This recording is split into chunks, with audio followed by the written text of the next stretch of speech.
You're about to discover something that will change how you respond to every betrayal, every broken promise, every moment when someone you trusted lets you down. In the next 3 hours, you'll witness a transformation so profound that an entire village learned to trust again after being completely deceived. But here's what might shock you most. The man who healed their hearts never once mentioned forgiveness, never preached about letting go, never told anyone what they should feel. Instead, he did something so quietly revolutionary that it didn't just change minds, it changed the very nature of how people experienced life. Close your eyes now. Let your breathing slow. Feel yourself sinking into this moment between the chaos of your day and the peace you're seeking. You are safe here. You are exactly where you need to be. Now you find yourself standing on a dusty road in ancient India, 2,500 years ago. The earth beneath your bare feet crumbles like warm powder. Above you, the sky burns gold with late afternoon light. The air carries the scent of distant cooking fires and jasmine blooming wild along the roadside. You're not alone. Ahead of you walks a figure that seems to move differently than everyone else you've ever encountered. His steps don't rush. His shoulders don't carry tension. Even the oxen pulling his simple cart seem calmer in his presence. His name is Sucha, though you don't know this yet. What you do know, what you can feel in your bones, is that you're about to witness something extraordinary. Something that will give you a new way to handle every difficult person, every painful disappointment, every moment when life breaks your trust. But first, you need to walk this road. You need to feel what's coming.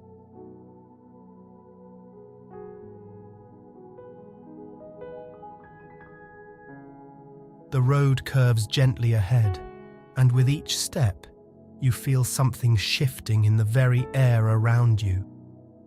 It's subtle at first, like the way the atmosphere changes before a storm, except this feels different. Not heavy with tension, but weighted with possibility. The man you're following, Sucha, moves with a rhythm that seems to slow time itself.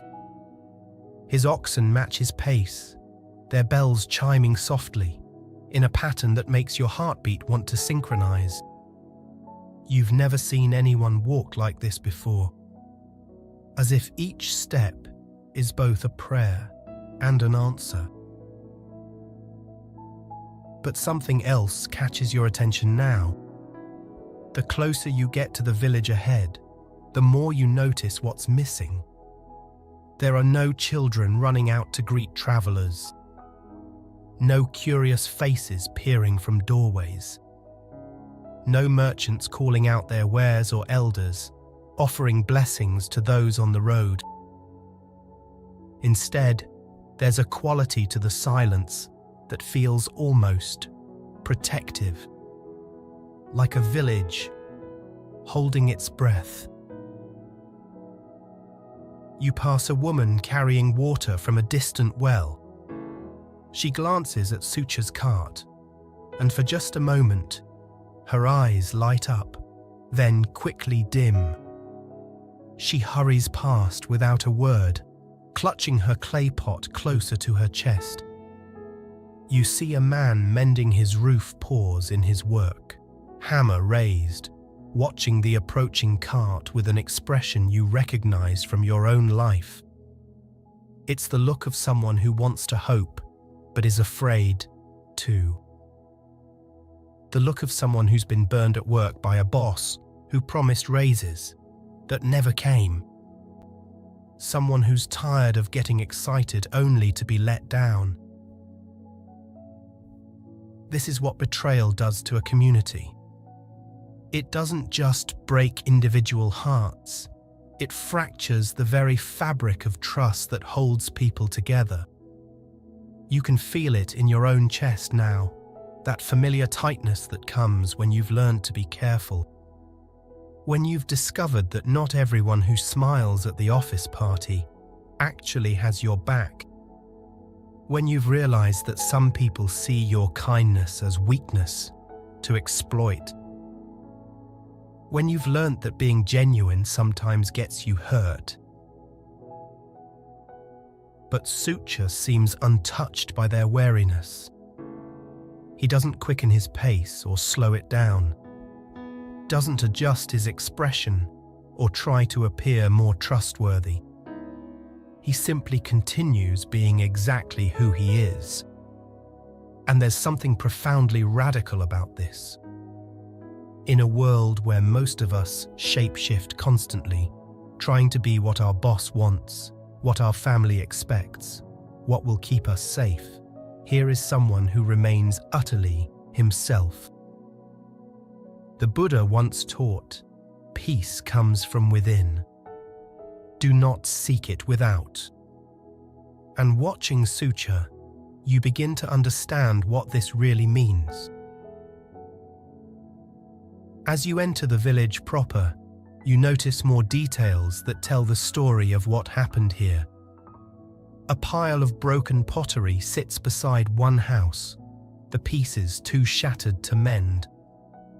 It reminds you of your own broken pieces, the shattered trust after a friend betrayed your confidence, the cracked confidence after a relationship ended badly. Fabric hangs on a line, but it's stained with colors that bled and ran when they shouldn't have. You catch fragments of hushed conversations, never again, and should have known better, and too good to be true. These are the same words you've whispered to yourself after disappointment. This place has learned to doubt its own judgment, and nothing hurts quite like losing faith in your ability to tell good from evil, honest from fake, safe from dangerous. The villagers move differently than people in happy places. Their shoulders are tighter. Their smiles, when they come, don't quite reach their eyes. A mother calls her child inside when she sees strangers approaching. An old man who might normally offer water to travelers keeps his head down, sweeping the same patch of ground over and over. You recognize this behavior. It's the same way you act when you're protecting yourself from being hurt again. When you've put up invisible walls that say, "I'm not available for disappointment today." But here's what makes Sucha different from every other person you've ever known. He doesn't take their caution personally. He doesn't get defensive or try to prove he's different. He doesn't launch into explanations about his character or past successes.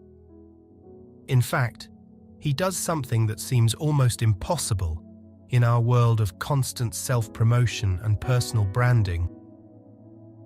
He lets their suspicion exist without trying to change it. He allows their fear without taking responsibility for healing it. He simply is who he is and trusts that truth will speak for itself. This is the first profound lesson you're witnessing. The Zen teaching that true strength comes not from forcing others to see us differently, but from remaining unchanged by their misperceptions. The Buddha taught, you will not be punished for your anger. You will be punished by your anger. And Sucha understands this deeply. He knows that becoming angry at their distrust would only create more distrust. That defending himself against their suspicion would only feed their suspicion. Instead, he chooses something revolutionary, He chooses to remain at peace, regardless of how others perceive him. Sucha guides his oxen to a stop near the village. Well. The well is ancient, its stones worn smooth by countless hands drawing water, countless prayers whispered into its depths. It's the kind of place where communities gather, where news is shared, where life unfolds in the simple rhythm of daily needs. But today it sits mostly empty, like a heart that's learned to be careful about who it opens to. And then he does something that stops you in your tracks. Something so simple yet so powerful that it will change how you handle every difficult situation for the rest of your life. He doesn't immediately unpack his wares, doesn't call out announcements or try to attract attention, doesn't launch into a sales pitch or start explaining why he's different from the last merchant. Instead, he simply sits down, cross-legged on the dusty ground, hands resting gently in his lap, eyes soft but alert. Just sits and waits. In our world of constant motion, of endless networking and proving and pushing for results, this simple act feels almost revolutionary. When was the last time you entered a tense situation and didn't immediately try to fix it? When did you last meet suspicion without defending yourself? When have you ever responded to distrust by simply being present, without agenda, without need to change anyone's mind? This is what the Zen masters call beginner's mind, approaching each moment fresh, without the burden of needing to prove anything. You settle beside him, feeling the warm stone of the well's edge beneath you. From this vantage point, you can see the entire village square. A blacksmith works his forge, but his hammer strikes seem harder than necessary, like he's beating out more than just metal. A mother calls her children inside earlier than usual, her voice tight with protective worry. An elder sweeps the same patch of ground over and over, his movements sharp with the kind of agitation that comes from feeling helpless. This is a community in pain. And pain makes people careful, sometimes too careful to let healing in. But as you sit in the growing quiet, something begins to shift. It's almost imperceptible at first, like the way shadows change as clouds move across the sun. A child peeks around the corner of a house, curious about the man by the well who isn't trying to sell anything. You watch her small face, round with wonder at this stranger who sits so still. She's never seen an adult who wasn't rushing towards something or away from something. A woman slows her hurried pace just slightly as she passes, glancing sideways at this merchant who seems to have all the time in the world. An old man stops pretending to be busy and allows himself to simply observe. There's something about Sucha's stillness that gives them permission to be curious instead of afraid. Here's what you're witnessing that most people never get to see: the incredible power of non-reactive presence. In Zen Buddhism, this is called non-attachment, not being pulled around by other people's emotions or expectations. When someone is angry, you don't have to become angry. When someone is suspicious, you don't have to become defensive. When someone is hurt, you don't have to fix them. You can simply be present, like a mountain that remains unchanged, whether the weather is stormy or clear. There's something magnetic about genuine stillness. In a world full of people trying to get something from you, your attention, your money, your approval, your validation on social media, encountering someone who wants nothing is like finding clean air in a polluted city. It draws you in not because it demands your presence, but because it offers space for you to simply exist without performance. Think about the people in your own life who make you feel most peaceful. They're probably not the ones who are always trying to impress you or convince you of something. They're the ones who are comfortable with silence, who don't need you to be different than you are. This is the first lesson Sutra offers, without speaking a single word. That healing begins not with action, but with presence. Not with doing, but with being. Not with trying to fix what's broken, but with creating space for brokenness to be seen and acknowledged without judgment.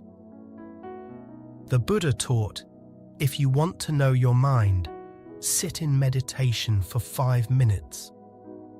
But Sutra is showing something even deeper. If you want to heal a wounded community, sit with them in their pain without trying to take it away. The sun moves lower in the sky, painting the village in shades of gold and amber. Cooking fires begin to bloom like small stars as families prepare their evening meals. The sounds of daily life continue around you, voices calling, tools working, life persisting despite disappointment. Children's laughter echoes from somewhere behind the houses, proving that joy still exists here, just hidden. But there's a new quality to the evening air, a sense that something is about to shift. That change is coming, not with thunder and lightning, but with the gentle persistence of water wearing down stone. You watch Sutra from the corner of your eye. His breathing is steady and deep, like someone who has learned to find peace, even in uncertainty. His posture relaxed but alert, like a cat resting in the sun but aware of every movement around it. There's no fidgeting, no checking imaginary timepieces, no impatience, no agenda pushing against the natural flow of time. This is someone who has learned what the Zen masters call Buddha nature, the understanding that you are already complete, already worthy, already enough, without needing to prove anything to anyone. And you realize something that makes your heart skip with recognition. You're not just witnessing this story, you're living it. Every moment of resistance you feel to simply sitting here, every urge to check your phone or think about tomorrow's problems, every whisper of anxiety about time being wasted, these are the same forces that keep you trapped in cycles of stress and dissatisfaction. But here, in this ancient moment, you're learning a different way, a way that might just change everything about how you meet life's challenges, a way that could transform your relationships, your work stress, your response to disappointment. The Buddha once said, "Peace cannot be kept by force. It can only be achieved by understanding." And Sutra embodies this teaching perfectly. He's not trying to force the villagers to trust him. He's not using clever words or special techniques to win them over. He's simply understanding that their suspicion is natural, their caution is reasonable, their hurt is valid. And in that understanding, space opens for something new to grow. A small commotion draws your attention. An old woman has dropped her basket, and clay pots have scattered across the ground. 2 have cracked, and you can see the disappointment flood her weathered face. Without thinking, Sucha rises smoothly and walks over to help. But he doesn't just pick up the pieces. He examines each broken pot carefully, turning the fragments in his hands. "These pieces," he says softly to the woman, "they remember the shape they used to hold. Perhaps they're ready to become something new." The woman stares at him, confusion and curiosity warring in her expression. This is your first glimpse of how transformation really works. Not by pretending the breaking never happened, but by honoring what was broken and seeing what new form it might take. Not by rushing to fix or replace, but by recognizing that sometimes things need to break before they can become what they're truly meant to be. The woman doesn't respond with words, but something shifts in her posture. A tiny opening, like the first crack in ice that signals spring is coming. As Sucha returns to his place by the well, you notice that more eyes are watching now.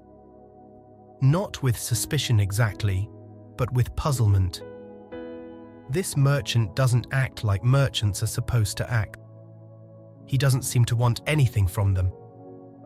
And in a world where everyone wants something, this absence of agenda is more compelling than any sales pitch could ever be.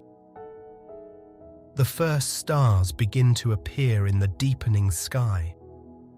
Soon, someone will approach. Someone will test this merchant's patience, his honesty, his heart. Someone will bring their brokenness to this quiet man by the well. And in that meeting, both the giver and receiver will discover something beautiful. Something that will ripple out through this village and across centuries. Something that's about to change how you see every difficult relationship in your own life. Every challenging conversation, every moment when trust hangs in the balance, every opportunity to choose between defending yourself and simply being present. But for now, you sit in the gathering dusk, learning the revolutionary art of being present without agenda, of meeting suspicion with stillness, of responding to hurt not with hurt, but with an openness so radical it transforms everything it touches. This is where your own healing begins. Right here, in this ancient lesson about the power of simply being yourself, completely and without apology, regardless of how others might judge or misunderstand.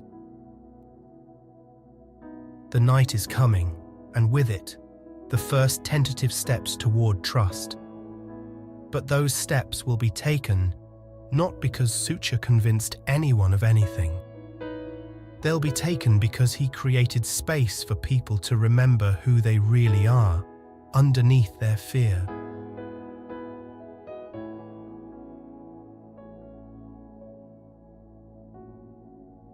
The darkness deepens around the village square, but it's not the heavy darkness of fear. It's the soft darkness of evening settling like a gentle blanket over tired souls.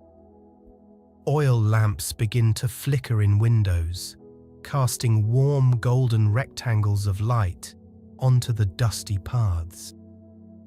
You can smell rice cooking, hear the low murmur of families gathering for their evening meal. Life continues its ancient rhythm, but something new is stirring. Something that started the moment Sucha chose to sit by the well instead of shouting his wares. You watch as a small figure detaches itself from the shadows near a cluster of houses. It's a child, maybe 7 or 8 years old, with dirt-smudged cheeks and eyes that seem too old for her young face. She moves like someone who's learned to be careful, to test each step before committing her full weight. This is Mira, though you don't know her name yet. What you do know is that she carries something in her small hands, a chipped clay cup that looks like it's seen better days. She approaches the well slowly, stopping just out of arm's reach from where Sucha sits. For a long moment, she simply stares at him. Children have a way of seeing things that adults miss. They haven't yet learned to put on masks or pretend they feel differently than they do. This little girl is studying Sucha the way you might study a painting in a museum, trying to understand what makes it different from all the others. "Are you the merchant who sells lies?" she asks, suddenly, her voice clear in the evening air. The question hangs between them like a bridge, waiting to be crossed. You feel your own breath catch. This is the moment that will determine everything. How he responds to this child's directness, her raw honesty, born from recent hurt, will set the tone for everything that follows. Sucha doesn't flinch, doesn't look offended, or rush to defend himself.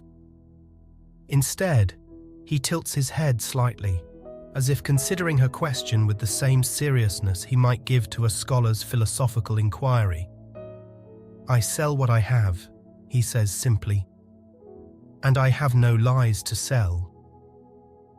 The answer is so straightforward, so free of defensiveness or manipulation, that it stops you in your tracks. When was the last time someone responded to your suspicion with such calm honesty? When did someone last meet your doubt without trying to convince you otherwise? Mira shifts the cup from one hand to the other. "The last merchant said that too," she replies. "He said he only sold true things. But his pots cracked after one day, and his cloth made my mother's hands itch." Her words carry the weight of betrayal, but also something else, the desperate hope that maybe this time will be different. You recognize this feeling from your own life. The cautious hope you feel when someone new enters your world. The part of you that wants to believe in goodness even after you've been hurt. "Then you've learned something valuable," Sucha says, and his voice carries no condescension, no adult talking down to a child. "You've learned to ask questions. Questions are more precious than any goods I carry." He gestures to the space beside him. "Would you like to sit while you ask them?" This is where you witness something extraordinary.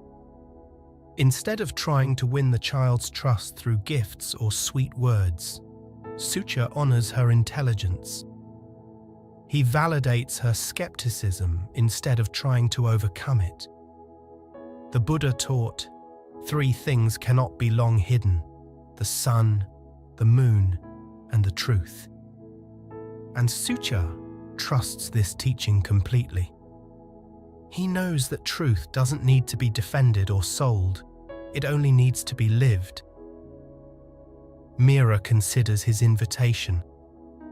You can see the internal struggle playing out on her young face. The part of her that wants to trust warring with the part that's learned to be careful. Finally, she takes a small step closer, though she remains standing. "What's in your cart?" she asks. "Would you like to see?" Sucha asks. But he doesn't move to show her, doesn't start unpacking to display his wares. He simply offers the choice and waits for her response. This is what respect looks like, giving someone the power to choose their level of engagement without pressure or manipulation. Mira nods, and together you watch as Sucha rises slowly and walks to his cart. He doesn't throw back the covering with flourish or dramatic reveal. Instead, he lifts one corner gently, as if unveiling something sacred.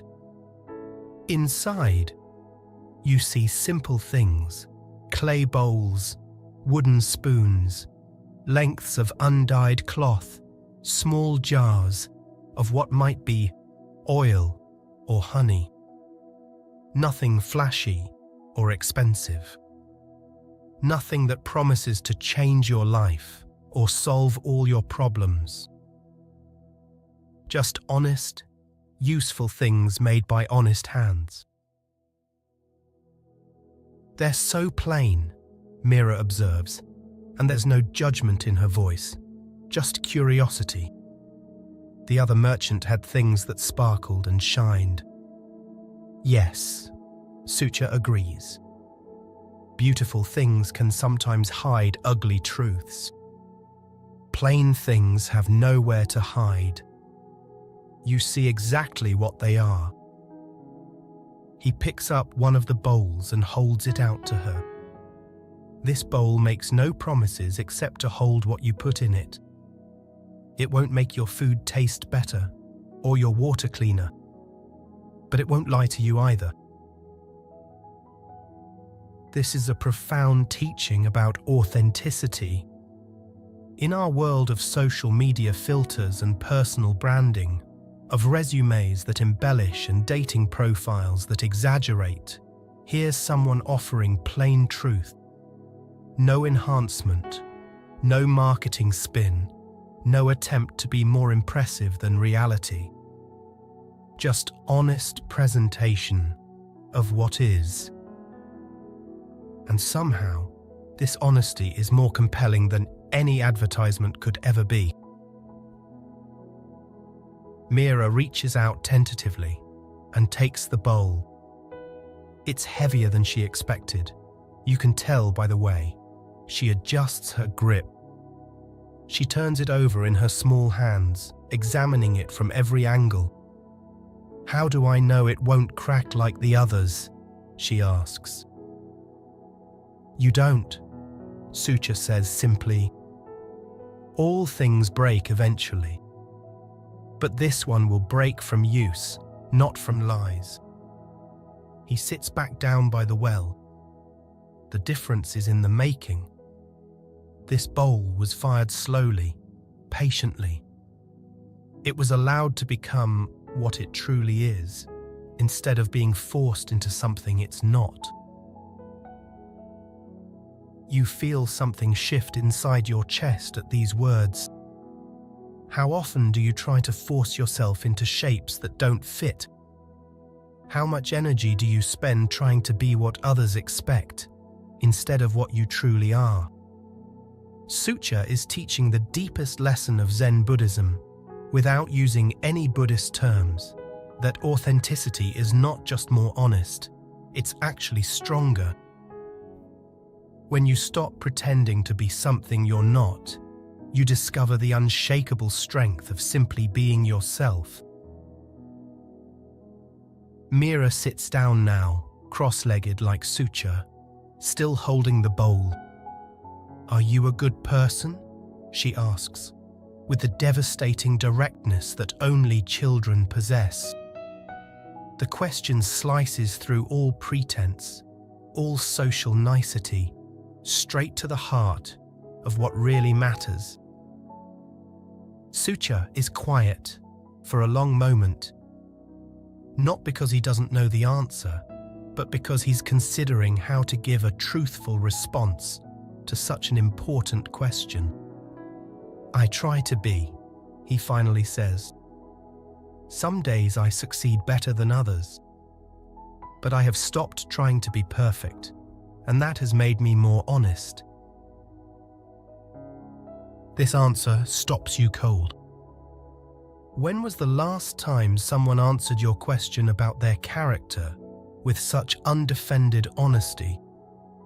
No boasting, no false humility, no attempt to impress. Just the simple truth that goodness is a practice, not a permanent state. That authenticity means acknowledging your struggles instead of hiding them. My mother says good people get taken advantage of, Mira says, and you hear the echo of protective wisdom passed down from parent to child.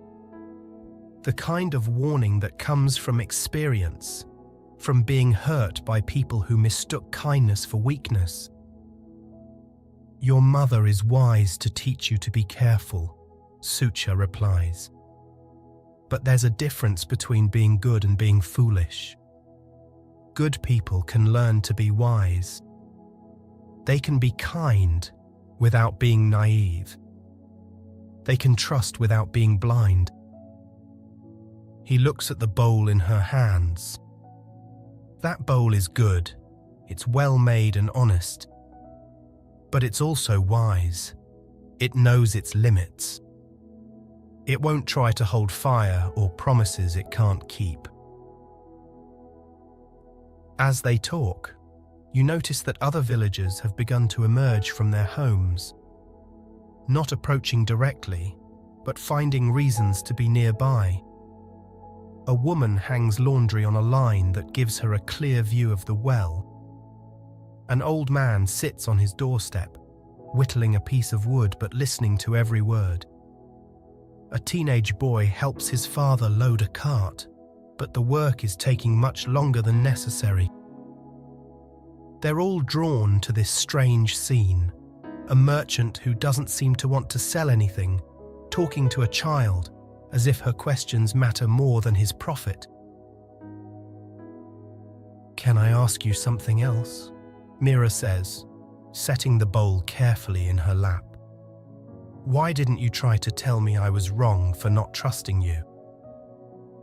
This question reveals the depth of the trauma the village has experienced. Clearly, the previous merchant didn't just sell faulty goods, he made them feel guilty for their doubt. He used their natural suspicion against them, making them question their own instincts. This is how manipulation works. It doesn't just fool you once. It makes you doubt your ability to tell truth from lies in the future. Because your doubt is a gift, Sucha says. It protects you. I would never ask you to throw away something that keeps you safe. Trust should be earned, not demanded. He picks up a small pebble and turns it over in his hands. When someone tries to convince you to trust them quickly, they're usually trying to rush past your wisdom. When someone is willing to wait for your trust, they're showing respect for your intelligence. You feel tears prick at your eyes as these words sink in. How many times have you been made to feel bad for being cautious? How often have you been told you're too suspicious or don't give people chances, when really you were just protecting yourself? Sucha is validating something essential, that your instincts matter, that your boundaries are valuable, that you have the right to take your time before opening your heart. The Buddha taught, believe nothing, no matter where you read it or who said it, unless it agrees with your own reason and your own common sense. This is exactly what Sucha is modeling. He's not asking Mira to believe him because he says she should. He's asking her to use her own wisdom, her own experience, her own judgment. A movement in your peripheral vision catches your attention. An older woman is approaching the well, walking slowly but with purpose. She carries something in her hands, another broken pot, you realize as she gets closer. Her face is weathered like old leather, but her eyes are sharp and assessing. This is clearly someone who has seen enough of life to be skeptical of easy answers. "Child," she says to Mira, her voice carrying the authority of generations, "you shouldn't talk to strangers after dark." But even as she says it, Her eyes are studying Sucha, taking his measure. There's protectiveness in her stance, but also curiosity. Mira looks up at the woman, her grandmother, you sense, and holds up the bowl. Grandmother, he says his things don't lie. All merchants say that, the old woman replies, but she doesn't immediately take Mira away. Instead, she steps closer to examine the bowl in the lamplight. Sucha rises respectfully as she approaches. Good evening, grandmother, he says, using the honorific that shows respect for her age and wisdom. Your granddaughter asks excellent questions. The old woman, Kamala is her name, though you won't learn it for a while yet, looks at him sharply. Questions are all we have left, she says. The last merchant who came through here made us forget how to ask them. She holds up her own broken pot. This cracked after one use. One use. I've been making pottery for 60 years, and I've never seen clay so poorly fired. May I look at it? Sucha asks, extending his hands. Kamala hesitates, then passes him the broken pieces. He examines them carefully, turning each fragment to catch the light. This was fired too quickly, he says finally. The potter was in a hurry. Rushed clay never holds. And how do I know you're not just saying what I want to hear? Kamala challenges. Her tone is sharp, but you sense she wants to be proven wrong. She wants to discover that not all merchants are liars, that maybe trust is still possible in this world. Instead of answering immediately, Sucha walks back to his cart and retrieves one of his own bowls. But he doesn't hand it to her. Instead, he sets it on the stone edge of the well and picks up a small rock. If you're worried this bowl might be like the other one, he says, test it. Both Mira and Kamala stare at him in shock. Test it? Kamala repeats. You want me to break your bowl? If that's what it takes for you to trust your own judgment, Sucha replies calmly. Good clay shouldn't break from a small impact. If this bowl can't handle a reasonable test, you shouldn't trust it with your food. This moment crystallizes everything different about Sucha's approach. Where the previous merchant probably discouraged questions and hurried transactions, Sucha is literally inviting examination. He's so confident in the quality of his goods that he's willing to risk loss rather than ask someone to trust blindly. This is what the Zen concept of non-attachment really means. He's not attached to the outcome because he trusts in the truth. He knows that authentic quality will speak for itself when tested. Kamala picks up the rock with trembling hands. You can see the conflict on her face. Part of her wants to trust. Part of her is afraid to hope. She taps the bowl gently, then with more force. It rings like a bell, clear and true. She hits it harder. The sound remains pure, no cracks appear. Finally, she sets down the rock and stares at the intact bowl in wonder. It didn't break, Mira whispers, and you hear the amazement in her voice. It's really strong. Strong clay can handle honest testing, Sucha says. It's only weak clay that needs to hide from examination. The metaphor isn't lost on anyone present. This isn't just about pottery. This is about integrity, about character, about the difference between people who can withstand scrutiny and those who need to hide from it. You think about your own life, your own relationships. The people you trust most are probably the ones who welcome your questions instead of deflecting them. The ones who are comfortable being examined because they have nothing to hide. Kamala sits down heavily on the well's edge, still staring at the unbroken bowl. 60 years, she murmurs. 60 years I've been judging pottery, and I forgot how to test it. I let smooth words and shiny surfaces fool me into thinking I didn't need to use my hands, my experience.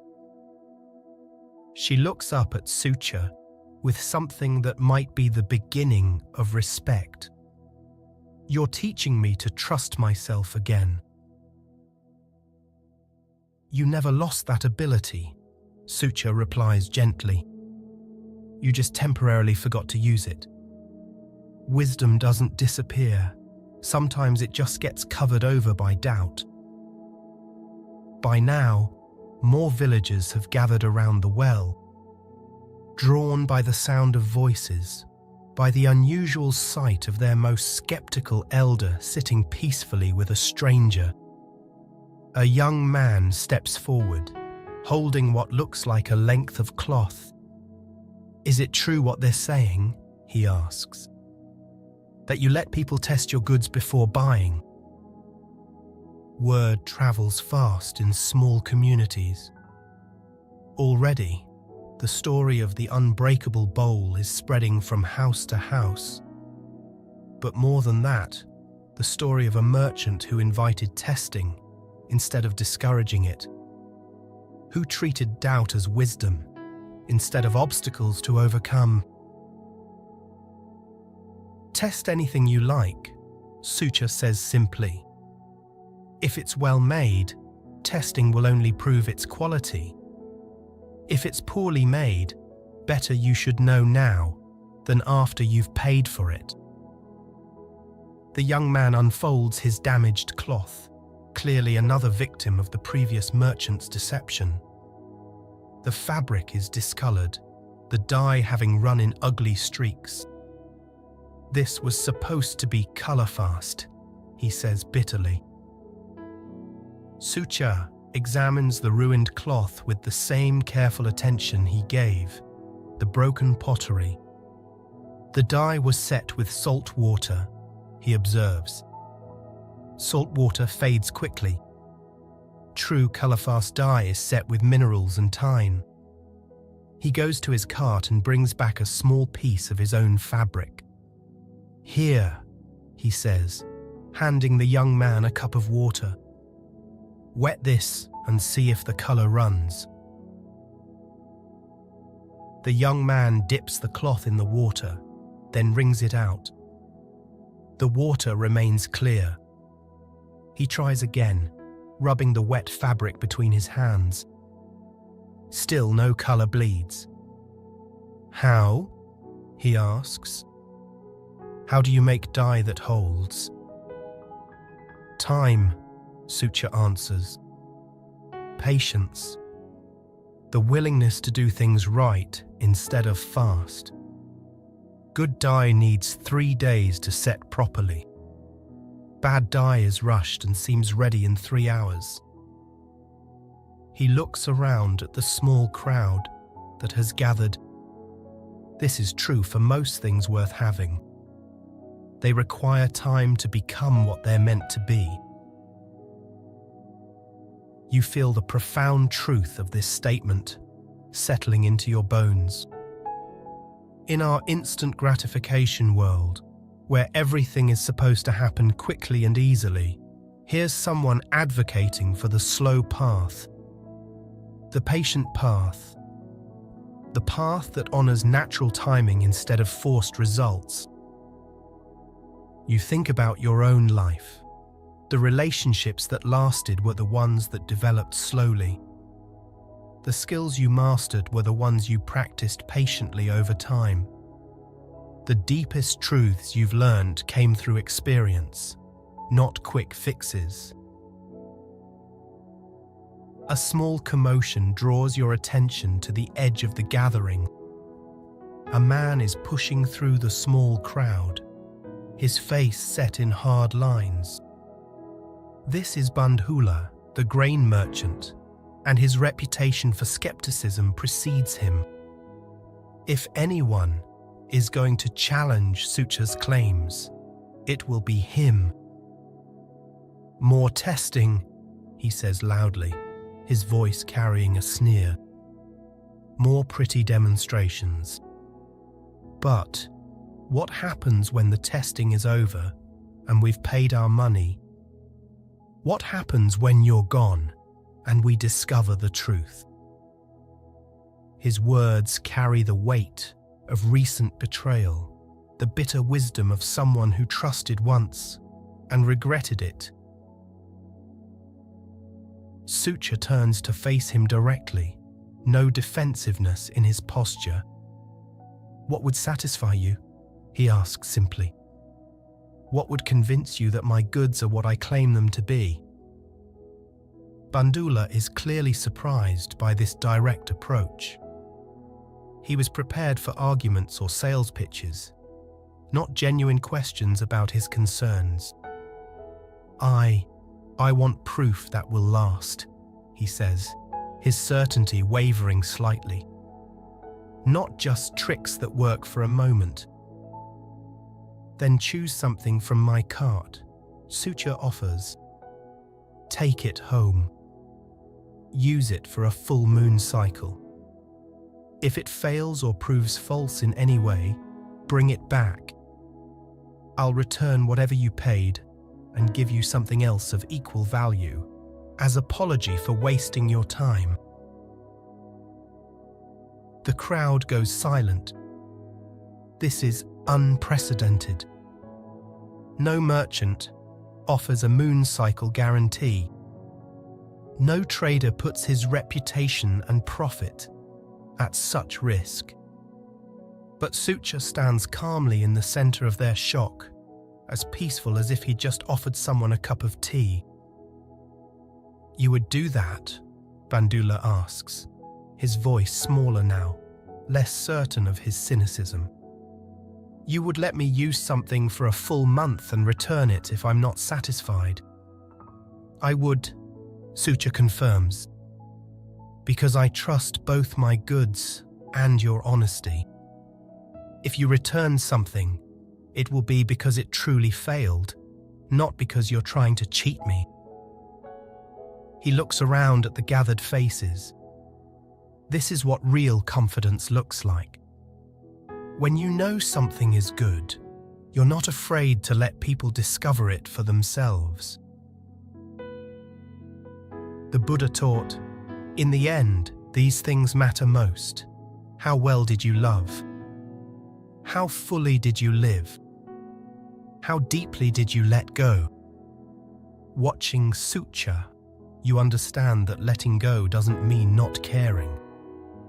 It means caring so deeply about truth and integrity that you're willing to trust them completely.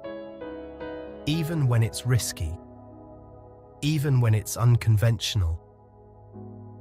Even when it might cost you money or reputation. As the evening deepens, and one by one, the villagers begin to drift back to their homes, you sit with this profound lesson. You've witnessed the beginning of transformation, not through argument or persuasion, but through demonstration. Not by telling people what to think, but by showing them it's safe to think for themselves. Not by demanding trust, but by proving worthy of it. One honest interaction at a time.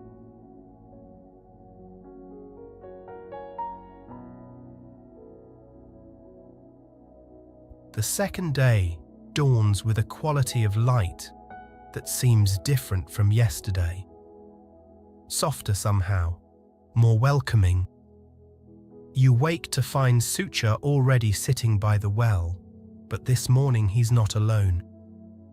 A small circle has formed around him, villagers who have risen early not because they need to trade, but because they want to be near this peaceful presence. The Buddha taught that better than 1,000 hollow words is one word that brings peace. And in Sucha's quiet presence, you understand that sometimes the most powerful word is silence itself. You notice immediately how the atmosphere has shifted. Yesterday, people approached the well with careful steps and guarded expressions. Today, there's an ease in their movements, a readiness to smile. This is what the Buddhist concept of dependent origination looks like, how one person's authentic presence creates conditions for others to feel safe. Children play closer to the adults instead of being called inside. Conversations happen at normal volume instead of hushed whispers. It's as if the entire village has exhaled a breath it didn't know it was holding. The first rays of sunlight catch the dewdrops on the grass around the well. You watch Sucha notice these small beauties, his eyes lingering on details that most people rush past. This quality of attention is what Zen masters call mindfulness, being fully present to this moment without being pulled into past or future. This is right mindfulness from the Noble Eightfold Path, practiced not as meditation technique, but as a way of being. A young mother carrying a baby approaches, with a toddler clinging to her skirt. Her name is Priya, and you can see the story of recent struggle written in the careful way she moves. She stops at a respectful distance, bouncing the baby gently to keep him quiet. There's something in her face that speaks of sleepless nights and worried days. The kind of exhaustion that comes not just from physical labor, but from the emotional weight of protecting those you love. "My husband heard what happened yesterday," she says, her voice barely above a whisper. "About the testing, about the guarantee you offered." She shifts the baby to her other hip. "We lost everything to the last merchant. All our savings went to medicine for our oldest son that was supposed to cure his fever." Her voice cracks slightly, but it made him worse instead. "We almost lost him." The weight of her words settles over the gathering like a heavy blanket. This wasn't just about broken pottery or faded cloth. Lives had been endangered by someone's greed. You feel the truth of what Buddhists call the first noble truth, that suffering is an inherent part of existence. But here, suffering isn't abstract philosophy. It's a parent's terror watching a child slip away because of medicine that promised healing but delivered harm. The betrayal cut deeper than mere disappointment. It struck at the very heart of a parent's love and responsibility. Sucha listens without interrupting, his presence steady as a mountain. This is what Zen calls just sitting, being completely present without agenda, without need to fix or change or improve.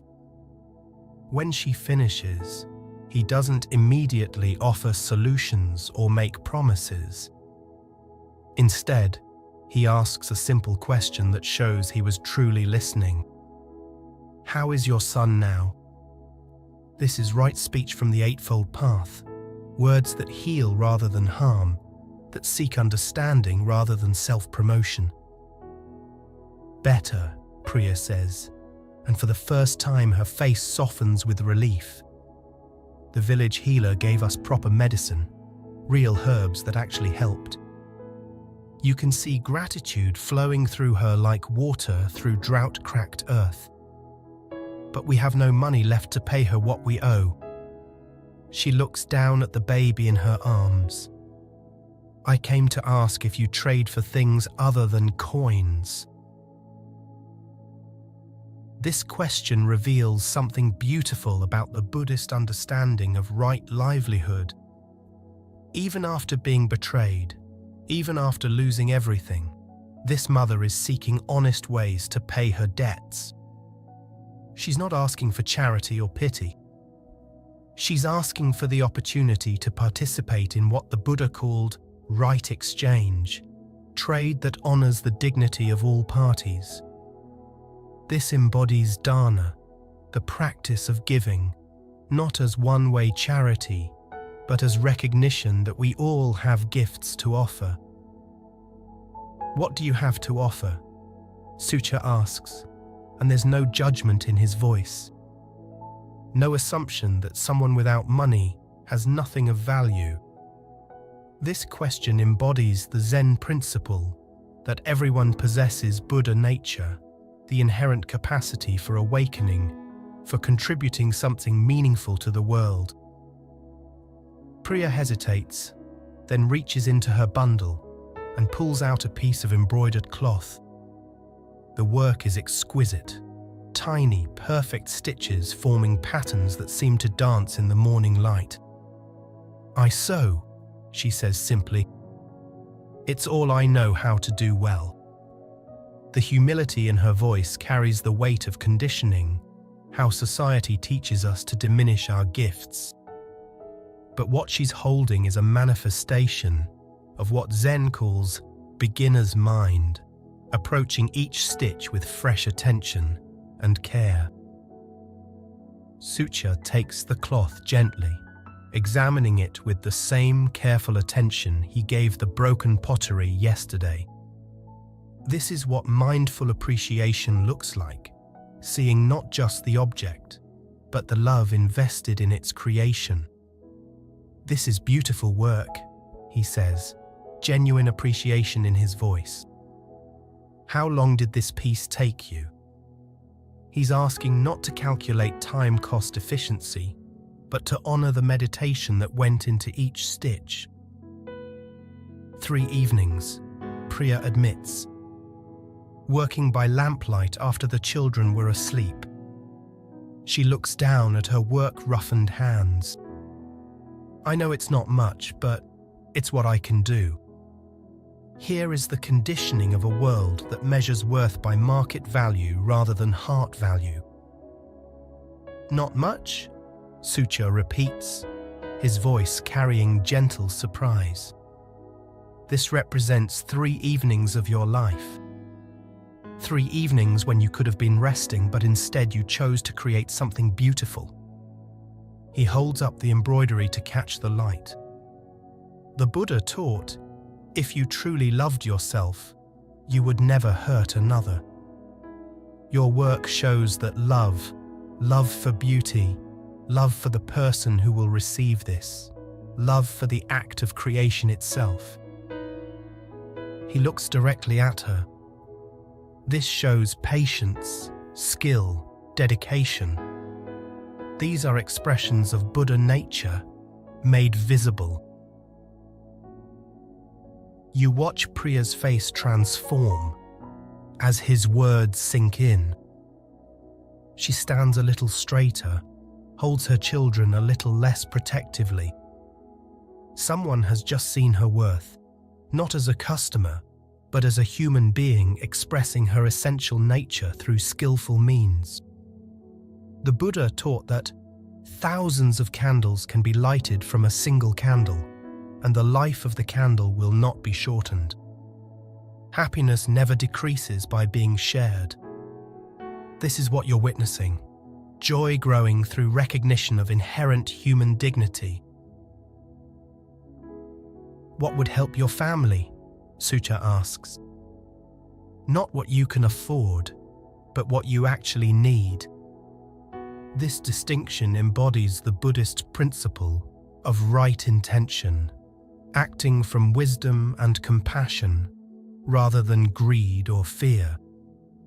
He's shifting the conversation from scarcity consciousness to abundance consciousness. We need oil for cooking, Priya says tentatively, and perhaps a good knife for my husband's work. She pauses, old conditioning reasserting itself. But those things are worth more than my sewing. Who taught you that your work is worth less than objects? Sucha asks gently. Your embroidery required right effort, one of the Buddha's eightfold path. It shows right concentration in every perfect stitch. It demonstrates right mindfulness in its attention to detail.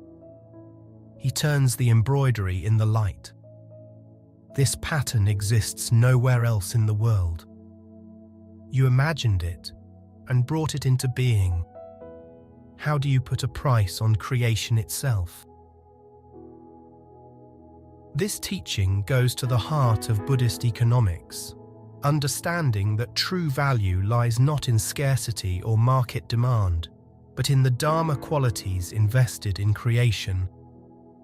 Right livelihood means engaging in work that doesn't harm others and allows us to express our Buddha nature. Priya's embroidery is right livelihood made manifest. From his cart, Sutta retrieves a clay jar of oil and a well-made knife. He sets them on the well's edge, alongside Priya's embroidery. Fair exchange, he says simply. Care for care, mindfulness for mindfulness, Buddha nature, recognizing Buddha nature. The Buddha taught that, in the end, these things matter most. How well did you love? How fully did you live? How deeply did you let go? This exchange honors all three. As word spreads of this unusual trade, more villagers begin to approach. An elderly woodcarver named Ananda comes forward, carrying a walking stick carved with intricate patterns. I heard you trade for craft work, he says, his voice hoarse with age, but still carrying dignity. I don't have much left to offer, but these hands still remember how to carve. His words carry the Buddha's teaching about impermanence, how everything changes, including our own bodies and capabilities. The walking stick is a masterpiece of what Zen calls beginner's mind. Each cut made with fresh attention, each curve discovered rather than forced. Patterns flow like water, animals and plants intertwine in designs that seem to tell stories without words. This is extraordinary, Sucha says, examining it closely. How long have you been carving? 60 years, Ananda replies. Started when I was a boy helping my father. My father taught me, his father taught him. Back 3 generations, maybe more. His eyes grow distant with memory. But nobody wants hand-carved things anymore. Everything is faster, to make with tools and molds. Here is the suffering that comes from attachment to the world staying the same, to our skills remaining relevant. There's profound sadness in his voice, the grief of someone who has watched his life's passion become irrelevant.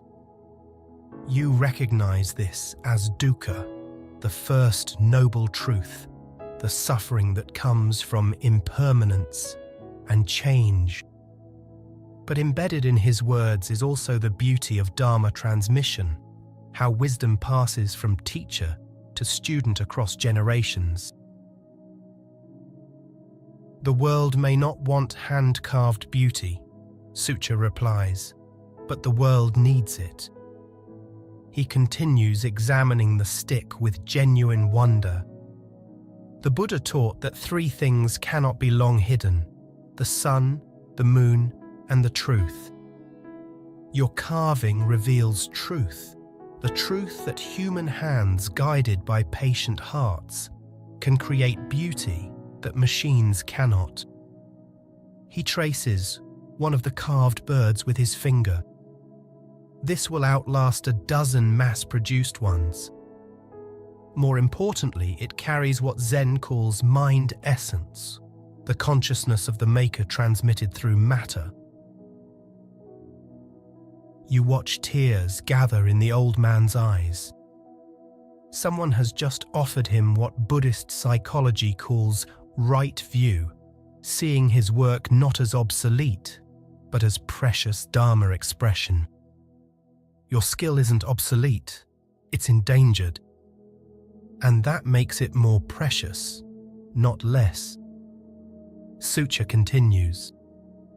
Each piece you create is a teacher, showing the world what happens when right concentration meets right effort.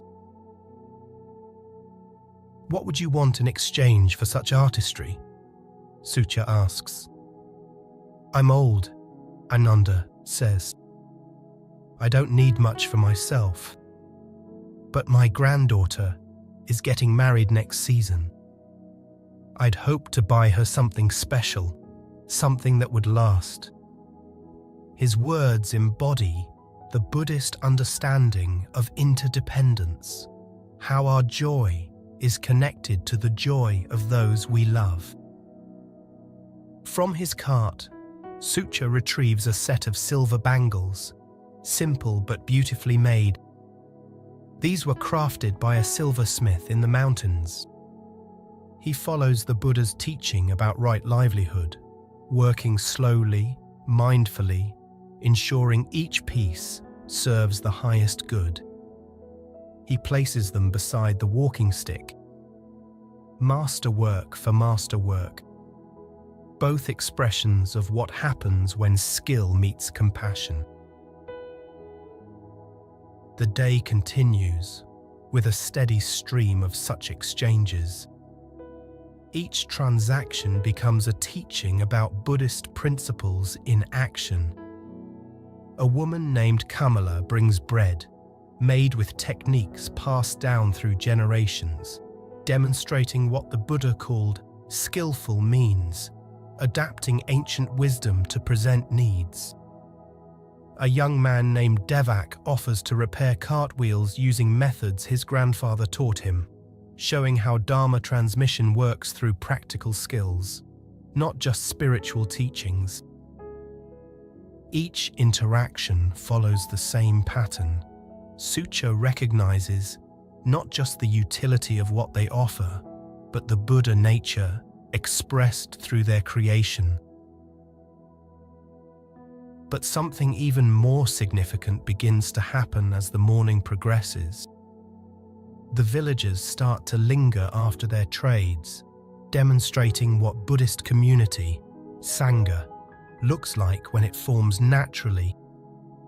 They sit near the well, talking quietly among themselves. Children play games they haven't played in weeks, their laughter expressing the joy that the Buddha said was our natural state. Elders share stories they haven't told since before the betrayal, transmitting Dharma through narrative. It's as if being valued for their individual gifts has helped them remember what the Buddha taught about interdependence, how each person's awakening supports everyone's awakening. You witness conversations that embody right speech, words that heal rather than harm. An old woman teaching a young girl the proper way to select grain, passing down what Zen calls grandmother mind, practical wisdom infused with love. A father showing his son how to judge the quality of wood, demonstrating how mindfulness applies to every aspect of life. The web of interdependence that had been damaged by betrayal is reweaving itself according to Dharma principles.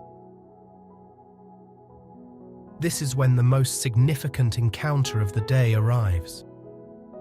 you notice him approaching from the road, a figure moving differently than Sucha did. Where Sucha walked with what Zen calls unhurried urgency, this man moves with agitated energy. His cart is painted with bright colors that seem to shout for attention, violating the Buddhist principle of moderation. This is Gahapati, and his return represents a test of everything the village has learned about right response. The change in atmosphere is immediate and dramatic. Conversations stop mid-sentence as people recognize the approaching figure. Children are called to their mothers' sides. The easy warmth around the well evaporates like mist in sunlight. Here is the source of their pain, and their reaction shows what the Buddha meant when he taught about the power of past karma, how our actions create consequences that ripple through time. Gahapati approaches with his familiar swagger, but uncertainty flickers in his eyes. He expected to find the same wounded, wary village he left behind. Instead, he finds people gathered peacefully around another merchant's cart. This isn't the reception he was prepared for, and you can see him struggling with what Buddhist psychology calls cognitive dissonance, when reality doesn't match our expectations. Well, he calls out, his voice carrying forced joviality that rings hollow. I see you found someone else to entertain you. I hope he's treating you better than you deserved last time. His words violate multiple principles of right speech. They're neither kind, nor true, nor helpful. The casual cruelty reveals someone still trapped in what Buddhists call wrong view, seeing others as objects rather than fellow beings. Sucha rises slowly from his place by the well. There's no aggression in his movement, no defensive posturing. He embodies what the Zen masters call immovable wisdom, remaining centered regardless of external circumstances. Welcome, fellow merchant, he says calmly. The road is long. You must be tired. This response demonstrates the Buddha's teaching that hatred does not cease through hatred. Hatred ceases through love. This is an eternal law. This greeting clearly confuses Gahapati. He was prepared for hostility, for competition, for what Buddhist economics calls scarcity thinking, the belief that there isn't enough for everyone. Instead, he's met with what the Buddha called loving kindness, goodwill offered without condition. I'm not tired, Gahapati snaps defensively. I'm here to reclaim my customers. These people were mine before you arrived. His words reveal what Buddhism identifies as one of the root causes of suffering, the illusion of ownership. People belong to themselves, Sucha replies gently. They choose where to place their trust. You cannot reclaim what was never yours to own.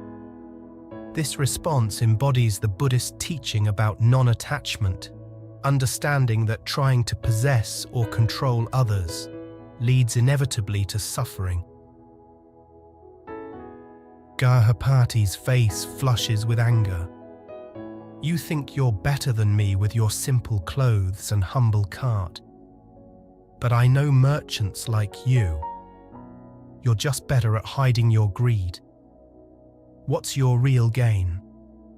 His accusation reveals what Buddhist psychology calls projection, assuming others share our own motivations. I want the same thing you do, Sucha says. But I want it for everyone. I want prosperity, safety, satisfaction. He pauses, embodying the Buddha's teaching about right intention. The difference is that I've learned you can't achieve lasting prosperity by taking it from others. True wealth grows when it's shared. This is what the Buddha meant when he taught about merit, that wholesome actions benefit both the doer and the receiver. Shared wealth. Gahapati laughs harshly. Pretty words. But you still have goods to sell and coins to earn. How is that different from what I do? His challenge reveals someone still trapped in what Buddhism calls dualistic thinking, seeing only profit or loss, winning or losing. Would you like to see? Sucha asks simply. This question embodies what Zen calls direct pointing, teaching through demonstration rather than explanation. He walks to his cart and begins unpacking his wares, but instead of arranging them for visual impact, he groups them by the Dharma stories of their creation. This bowl was fired by a potter who practices right livelihood, working with patience, ensuring quality, harming no one in the process. This cloth was dyed with berries gathered by children who sang while they worked, infusing it with joy. You realize what Sucha is demonstrating through this display. He's showing how commerce can embody Buddhist principles, how buying and selling can become expressions of interdependence rather than exploitation. When people buy these things, he continues, they're not just getting tools or decoration. They're participating in what the Buddha called the web of interdependence, supporting the entire network of beings who contributed to each item's creation. This teaching reveals the Buddhist understanding of right livelihood, work that serves the well-being of all beings, rather than just the individual. Every purchase becomes what Buddhism calls skillful action, a choice that either increases suffering or increases happiness in the world. Gahapati stares at the displayed goods, struggling to understand this different approach. His worldview is built on what Buddhist economics identifies as scarcity consciousness, the belief that for him to win, others must lose. But here's someone operating from abundance consciousness, understanding that true prosperity comes when everyone benefits. You're naive, Gahapati says finally, but his voice lacks conviction. People are selfish. They only care about themselves. Someone always gets cheated. Some people act selfishly. Sucha agrees. But the Buddha taught that all beings possess Buddha nature, the inherent capacity for wisdom and compassion. Even selfish people can awaken to see that their own well-being is connected to everyone else's well-being. He looks directly at Gahapati with compassion rather than judgment. The question isn't whether people are naturally good or bad. The question is which seeds we water with our words and actions. As this confrontation unfolds, something extraordinary demonstrates the power of Sangha, Buddhist community.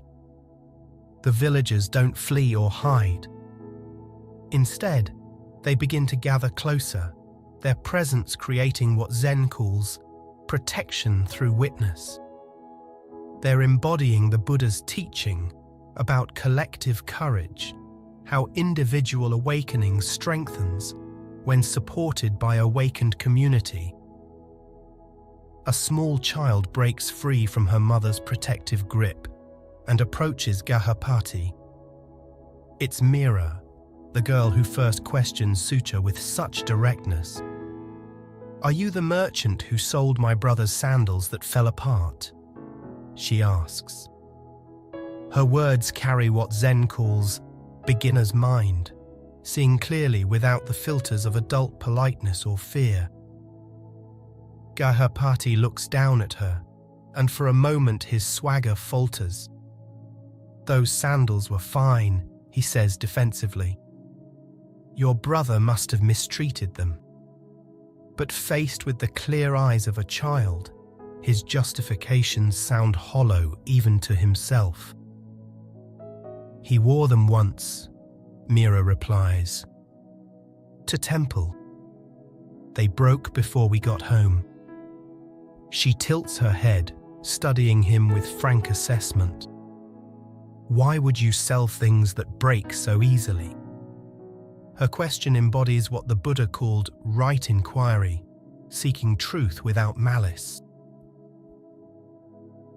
This question, asked without anger or judgment, strikes deeper than any adult accusation could.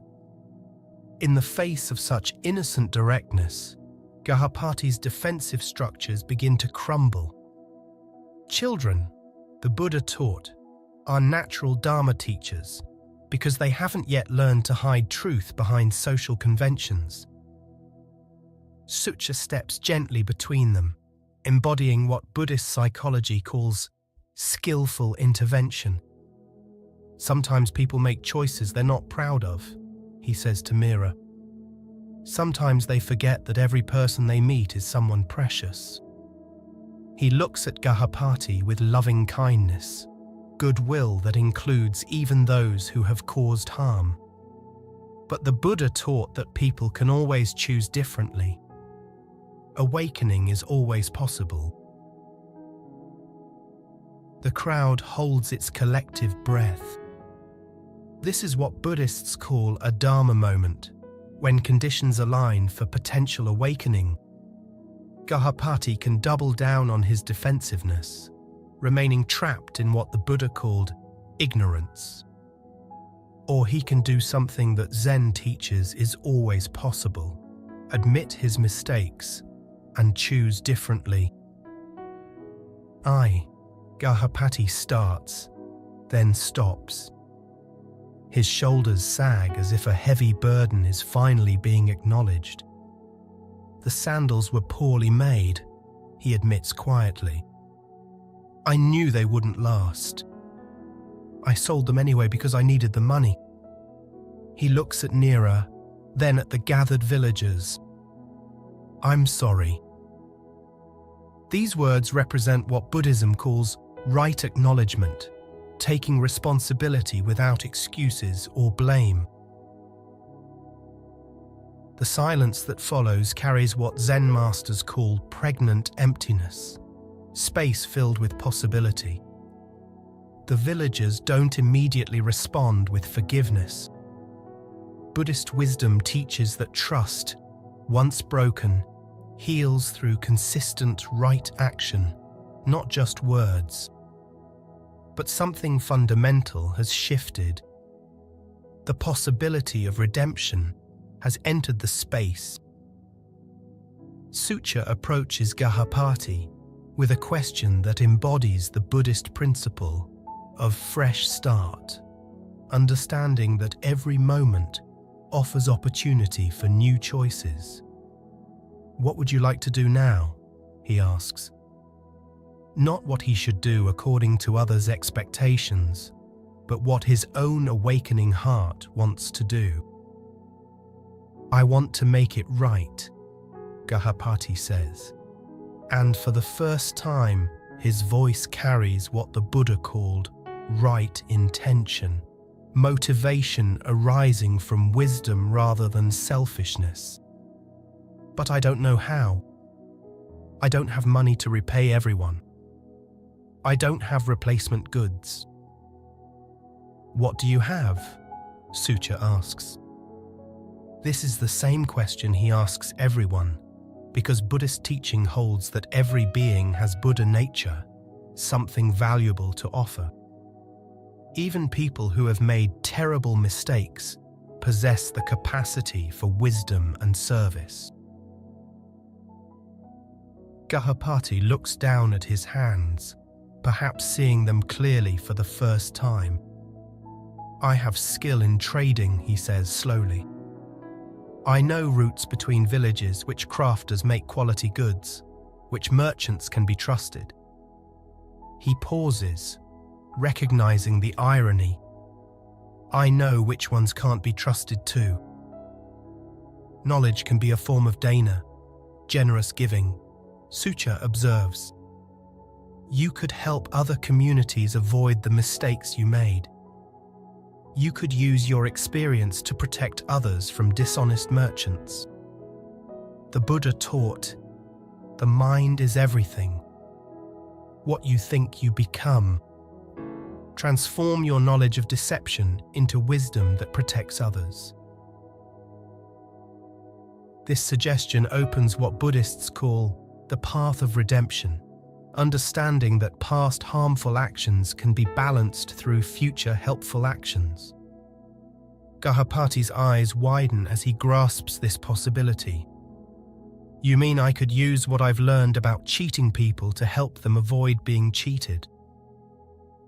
As the sun begins to set on this remarkable day, you witness something profound. A community that began wounded and suspicious has rediscovered its strength through Buddhist principles of interdependence and compassion. A merchant who came seeking profit has found purpose in right livelihood. And another merchant who came seeking to exploit has encountered the possibility of transformation through right action. The villagers begin to disperse as evening approaches, but they don't scatter hurriedly. They linger, making plans to continue conversations tomorrow. Speaking of projects they want to work on together, dreaming of festivals and markets and ways to share their gifts with the wider world. This is what Sangha looks like, community bound together by shared commitment to Dharma principles. Gahapati remains by his cart, no longer swaggering, but not slinking away either. He's beginning the hard work of facing who he's been and deciding who he wants to become. Sucha approaches him one final time. Change is possible, he says simply, but it requires patience with yourself and the willingness to measure success differently than you have before. As night falls over the village, you rest with the profound teaching of this day. You've witnessed healing that goes beyond individual wounds to touch the very fabric of community. You've seen how Buddhist principles, right speech, right action, right livelihood, can transform ordinary commerce into spiritual practice. You've learned that transformation is possible for everyone, victims and perpetrators alike. This is what the Buddha meant when he taught about compassion, not passive acceptance of harm, but active choice to see the potential for awakening in every being, even in those who have caused the most pain. The stars emerge overhead, ancient witnesses to countless human dramas. Tomorrow will bring new challenges and opportunities to practice these teachings. But tonight, you sleep, knowing that you've witnessed something rare and precious. The alchemy by which suffering transforms into wisdom through the application of Dharma principles. The miracle by which broken trust becomes stronger community when met with right understanding. The hope that lives in every human heart, waiting for the right conditions to flourish according to the Buddha's timeless teachings.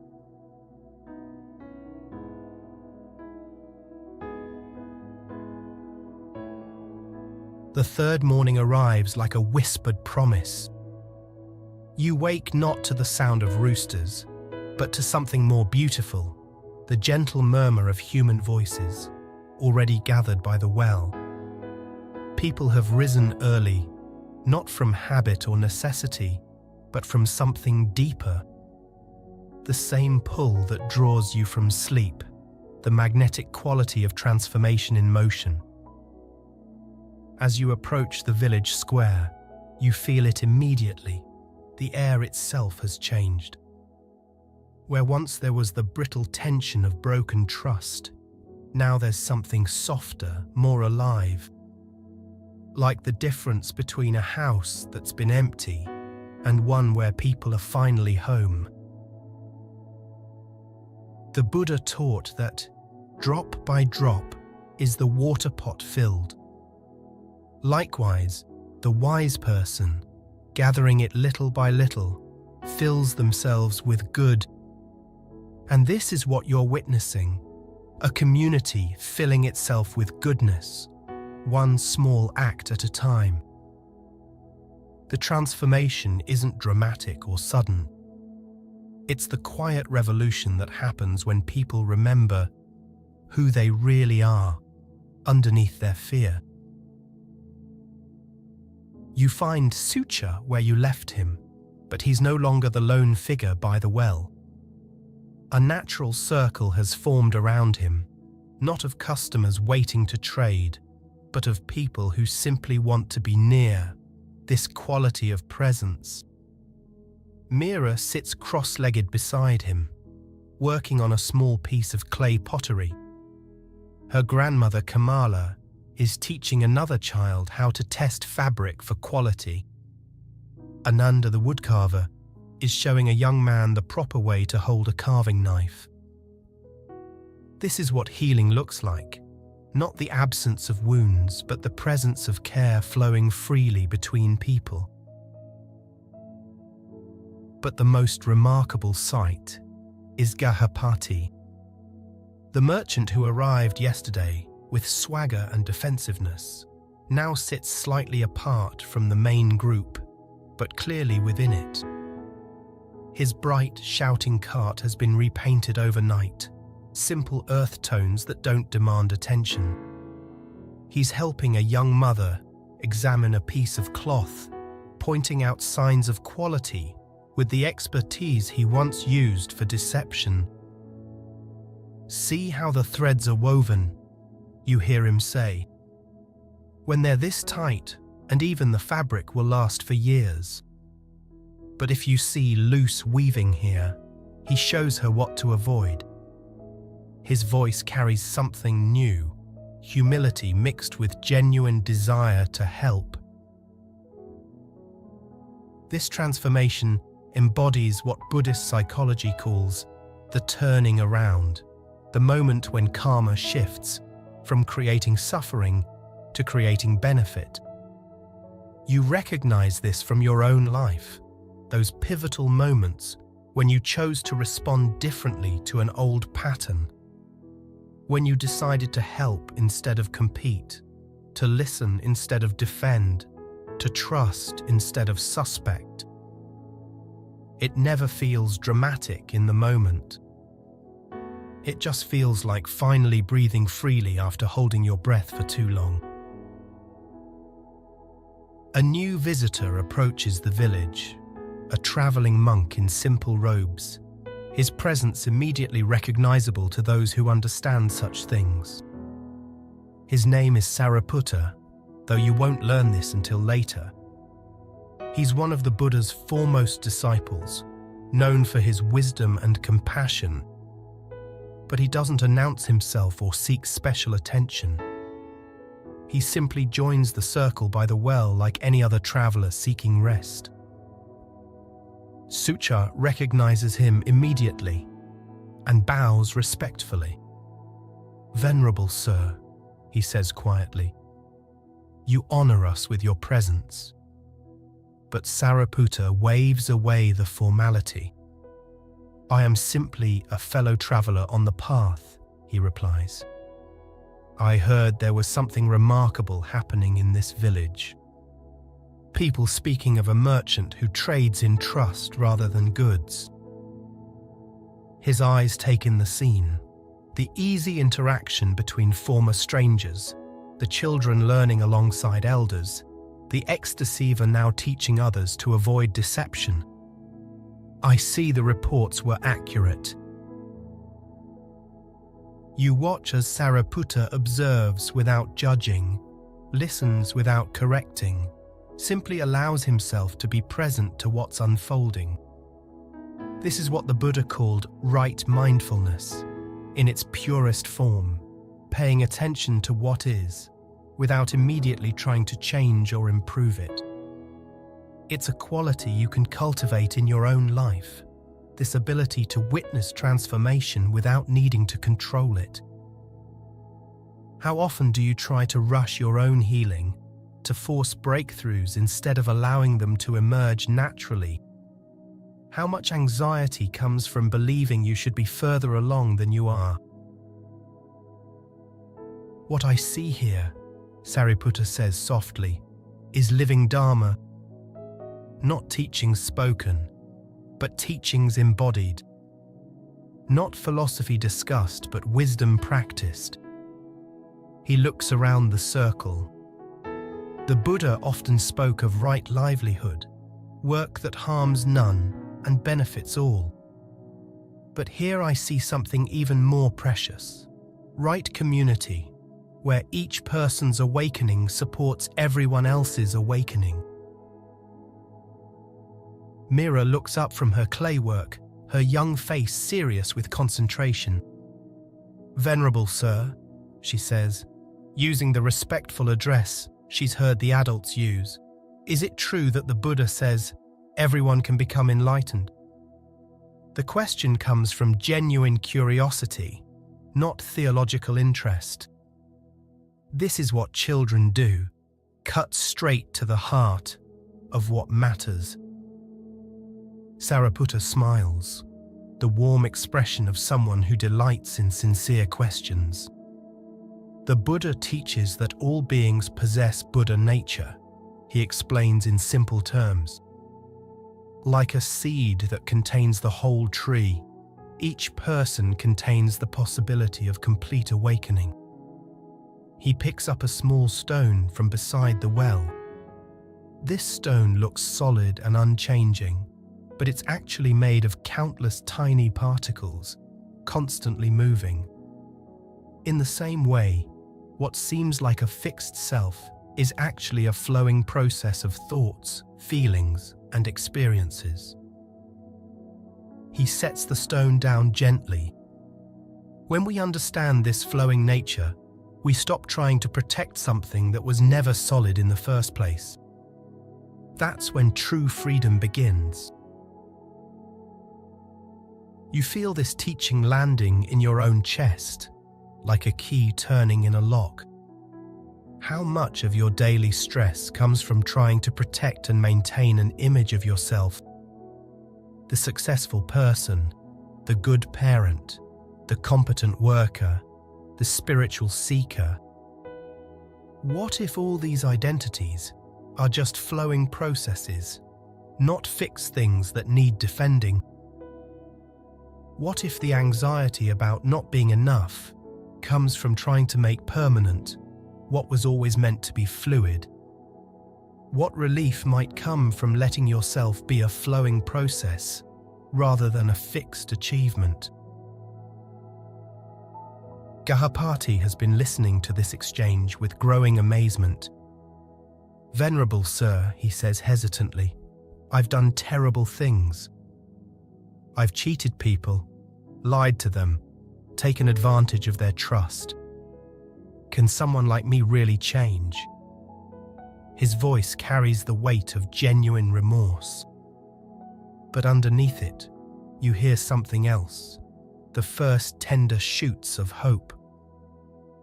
The Buddha taught that what we are today comes from our thoughts of yesterday, and our present thoughts build our life of tomorrow, Sariputta replies. You cannot change what you've done, but you can transform what you do next. Every moment offers a fresh beginning. He looks directly at Gahapati with eyes that hold no judgment, only compassion. Your past actions created suffering. Your future actions can create healing. The same energy that was used to deceive can be redirected to protect others from deception. This teaching reveals something profound about the Buddhist understanding of karma. It's not a cosmic punishment system, but a recognition that every action has consequences. More importantly, it's an invitation to conscious choice. You think about your own life, the patterns you've repeated without thinking, the ways you've responded to stress, to disappointment, to fear. What if each moment really does offer a fresh beginning? What if transformation is always available not as a distant goal, but as a present choice? What if the voice in your head that says, "I'll never change," is just an old program running, not an eternal truth? Old Kamala stands up slowly, her weathered hands brushing dust from her simple dress. "I want to share something," she says, her voice carrying the authority of years lived fully. The circle grows quiet, sensing that something important is about to be spoken. "When that first merchant came and cheated us, I felt something die inside me. Not just trust in merchants, but trust in my own judgment. I started questioning everything. Had I been a fool my whole life? Was kindness just naivety? Should I become hard and suspicious to protect myself?" Her words resonate through the circle like stones dropped in still water. Everyone here has felt this same doubt after betrayal. You recognize it from your own experience. Those moments when someone's dishonesty makes you question not just them, but your entire way of being in the world. The terrible moment when you wonder if goodness is just weakness. If trusting people is just setting yourself up to be hurt. But watching these past few days, Kamala continues, I've remembered something important. One person's dishonesty doesn't prove that dishonesty is the rule. One bad experience doesn't erase a lifetime of good ones. She looks around the circle, her eyes bright with recovered wisdom. The Buddha teaches that wisdom lies in the middle way, not blind trust, but not cynical suspicion either. We can remain open while being discerning. We can stay kind while being wise. Sariputta nods approvingly. This is right understanding in action, he observes. The middle way between the extremes of naive trust and defensive cynicism. When we're hurt, the natural reaction is to swing to the opposite extreme. But wisdom finds the balance point, the place where we can engage with life fully while maintaining appropriate boundaries. This teaching speaks directly to a modern dilemma you face constantly. How to stay open in a world that sometimes seems intent on taking advantage of openness. How to maintain genuine kindness without becoming a doormat. How to trust your judgment after making mistakes. The answer isn't to become harder or more guarded. It's to become more skillful, maintaining an open heart while developing a wise mind.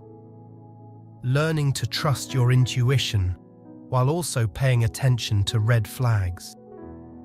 Understanding that wisdom and compassion aren't opposites but partners. A commotion at the edge of the village draws everyone's attention. A small group of people is approaching, merchants from other villages who have heard rumors of something unusual happening here. They come not to trade immediately, but to investigate, to see if the stories they've heard could possibly be true. Stories of a village that had learned to transform conflict into cooperation, of people who had turned betrayal into wisdom, of a place where commerce had become community. The lead merchant, a middle-aged woman named Sumana, approaches with the cautious optimism of someone who has been disappointed before. "We've heard remarkable things," she says to the gathered circle. "People say there's a village here where merchants and customers trust each other, where trade is fair and honest. Forgive me, but in my experience, such places exist only in stories." Sucha rises to greet the newcomers, but before he can speak, something beautiful happens. The villagers themselves begin to respond. Mira stands up with her little clay pot. "It's true," she says simply, "but not because everyone here is perfect, because we learned to be honest about our imperfections." She holds up her pot, which is clearly the work of a beginner, uneven, slightly lopsided, but made with obvious care. "This isn't the best pot in the world, but it's the best pot I could make. And that's enough." This simple statement embodies one of the deepest teachings of Zen Buddhism, the beauty of authentic effort over perfect results. You feel tears prick your eyes as you recognize how rarely you allow yourself this same compassion. How often you judge your efforts by impossible standards instead of celebrating genuine attempts. How much suffering comes from believing you need to be perfect before you can be worthy. Gahapati steps forward, his transformation evident in every movement. Gone is the swaggering salesman, replaced by someone humbled by his own capacity for harm and amazed by his capacity for healing.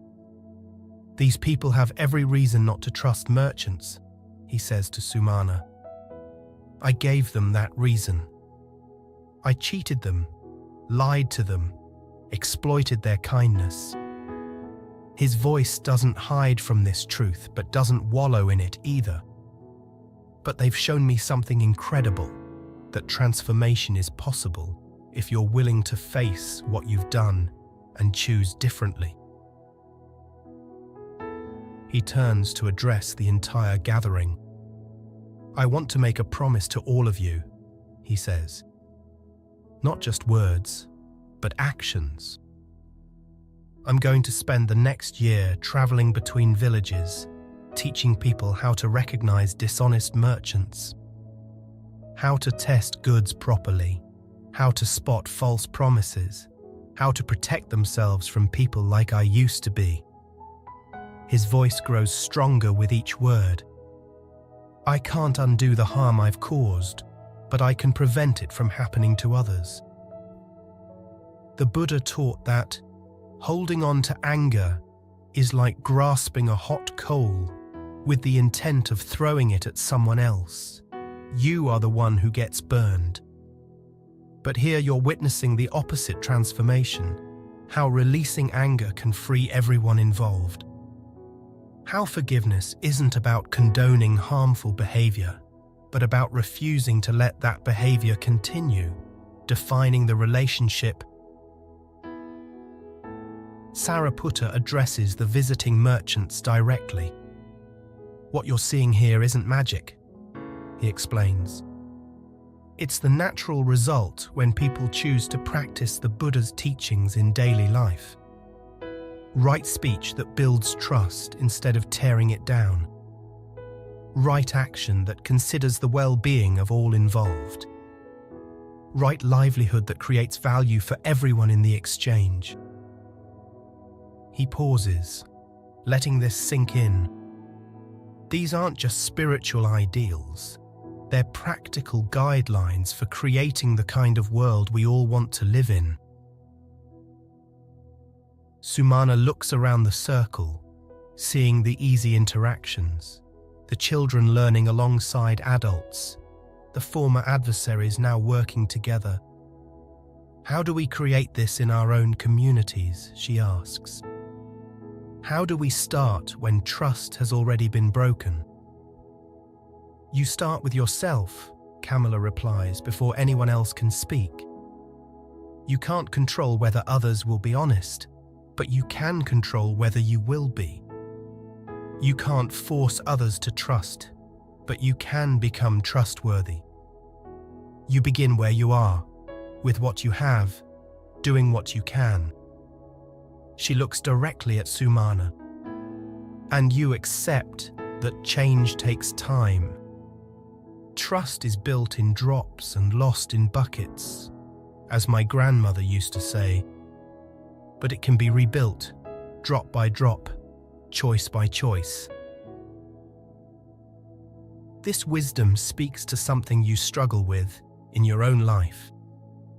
The impatience with slow progress, the desire for immediate results. Whether it's healing a relationship, changing a habit, or developing a skill, the modern world trains you to expect instant transformation. But real change happens at the pace of seasons, not software updates. What relief might come from accepting the natural rhythm of growth, from measuring progress in tendencies rather than moments, from understanding that setbacks aren't failures, but part of the process. As the day progresses, something remarkable begins to happen. The visiting merchants don't just observe, they participate. They share their own experiences of betrayal and recovery. They offer their skills to help solve problems. They begin to form the same kind of connections that had transformed this village. You realize you're witnessing how healing spreads, not through preaching or persuasion, but through demonstration. When people see authentic transformation in action, they naturally want to participate in it. When they experience genuine community, they begin to believe it's possible in their own lives. A woman from the visiting group approaches Gahapati with obvious nervousness. "I need to tell you something," she says quietly. 3 seasons ago, a merchant came to our village. He sold us oil lamps that wouldn't light properly. The description sounds like it might have been you. Her voice wavers between accusation and question. Gahapati's face goes pale, but he doesn't flinch or make excuses. "Yes," he says simply. "That was me. I remember your village. I remember cutting the oil with water to make it go further." He looks directly at her, meeting her pain with his own. "I'm sorry. I know those words can't undo what I did, but I want you to know that I see the harm I caused. And I'm committed to spending the rest of my life preventing others from causing similar harm." The woman stares at him for a long moment. You can see the struggle playing out on her face, the old hurt warring with the evidence of genuine transformation before her. Finally, she speaks. "I came here angry," she admits, "ready to demand compensation, to make you pay for what you did.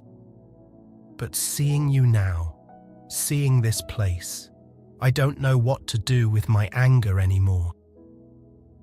Sariputta gently intervenes. "Anger served its purpose," he observes. "It protected you, motivated you to seek justice. But now it has brought you to a place where something more than justice is possible.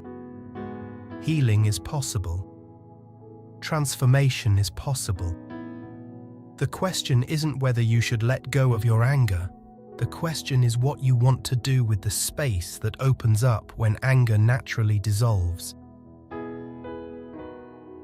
This teaching reveals something crucial about emotional healing. You don't have to force yourself to forgive or let go. You don't have to pretend you're not hurt or angry. Instead, you can create conditions where healing happens naturally, where anger transforms, not because you should let it go, but because something more interesting becomes possible. Like a child who drops a toy not because they're told to, but because they've discovered something more fascinating. The healing happens not through force, but through attraction to something better. The woman looks at Gahapati, then at the thriving community around her. "What would you do?" she asks him. "If you were me, how would you handle this situation?" "I would do exactly what you're doing," Gahapati replies. "I would feel the anger and let it be there. I would acknowledge the harm and refuse to pretend it didn't matter. And then I would ask myself, what would actually serve the highest good of everyone involved?" He pauses, considering carefully. Punishment might feel satisfying in the moment, but it wouldn't help your village avoid future deception. Education might. Prevention might. Building the kind of community that naturally protects itself through wisdom rather than walls, that might serve everyone. You feel the profound truth of this approach settling into your bones. How often do you get stuck in cycles of blame and resentment, focusing so much on who was wrong that you miss opportunities to make things right? How much energy goes into proving you were hurt instead of healing the hurt? What if the question shifted from, "How do I make them pay?" to, "How do I make sure this doesn't happen again?" What if justice looked more like prevention than punishment? What if healing communities mattered more than satisfying individual anger? As evening approaches, the two groups of merchants begin making plans to travel together. They want to visit other villages, sharing what they've learned about building trust and preventing deception. They speak of creating a network of communities committed to honest trade, of teaching each other practical skills for discerning quality and character. What started as one village's healing from betrayal is becoming a movement toward transformation. Not through revolution or force, but through the quiet power of example. Through the irresistible attraction of communities where people genuinely care for each other's well-being. Sucha watches this planning with quiet satisfaction. His work here is nearly done, not because the village is perfectly healed, but because it has remembered how to heal itself. The Buddha taught that a generous heart, kind speech, and a life of service and compassion are the things which renew humanity, he says to Sariputta as they watch the evening preparations. I've given them nothing they didn't already possess. I've simply created space for their own wisdom to emerge. This is perhaps the deepest teaching of the entire story. You don't need to be fixed or saved or fundamentally changed. You need to remember who you already are underneath the conditioning and fear. You need space to let your natural wisdom and compassion express themselves. All the meditation techniques, therapeutic methods, and spiritual practices in the world are just ways of creating that space, ways of removing the obstacles to the love and wisdom that are your birthright, ways of remembering that you were never broken, just temporarily disconnected from your own wholeness. As the stars begin to appear overhead, the village settles into a different kind of quiet than you've experienced before. not the brittle silence of people protecting themselves from each other, but the peaceful quiet of people who know they belong, who trust that they are seen and valued for who they truly are. Children fall asleep easily, without the anxiety that comes from sensing adult fear. Elders rest without the vigilance that comes from feeling responsible for everyone's safety. Even the night sounds seem softer, crickets singing lullabies instead of warnings. You settle into your own rest with a profound sense of completion.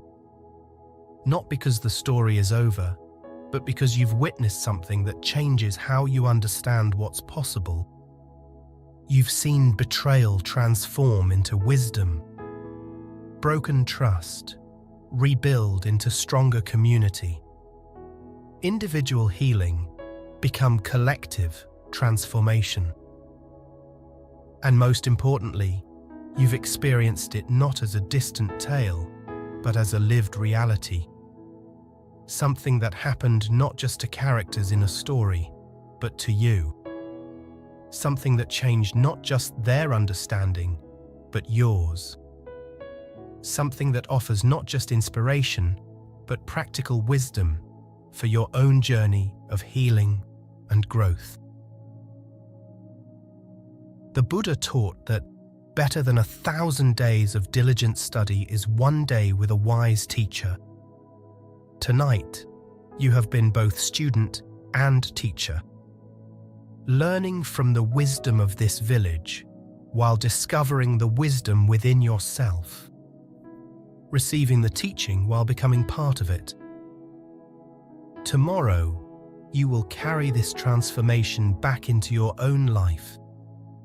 But for now, rest in the knowledge that healing is possible, that trust can be rebuilt, that even the deepest wounds can become sources of wisdom, that you are part of a human family capable of extraordinary transformation when we choose love over fear, connection over protection, growth over safety.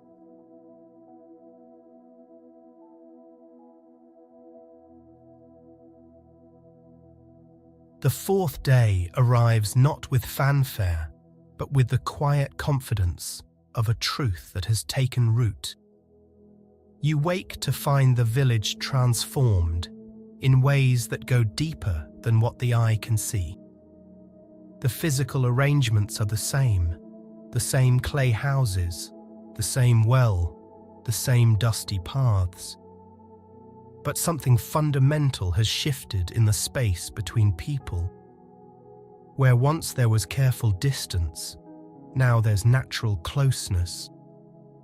Where once there was guarded speech, now there's easy laughter. You're witnessing what the Buddha called the middle way, made manifest, not the absence of caution, but the presence of wisdom.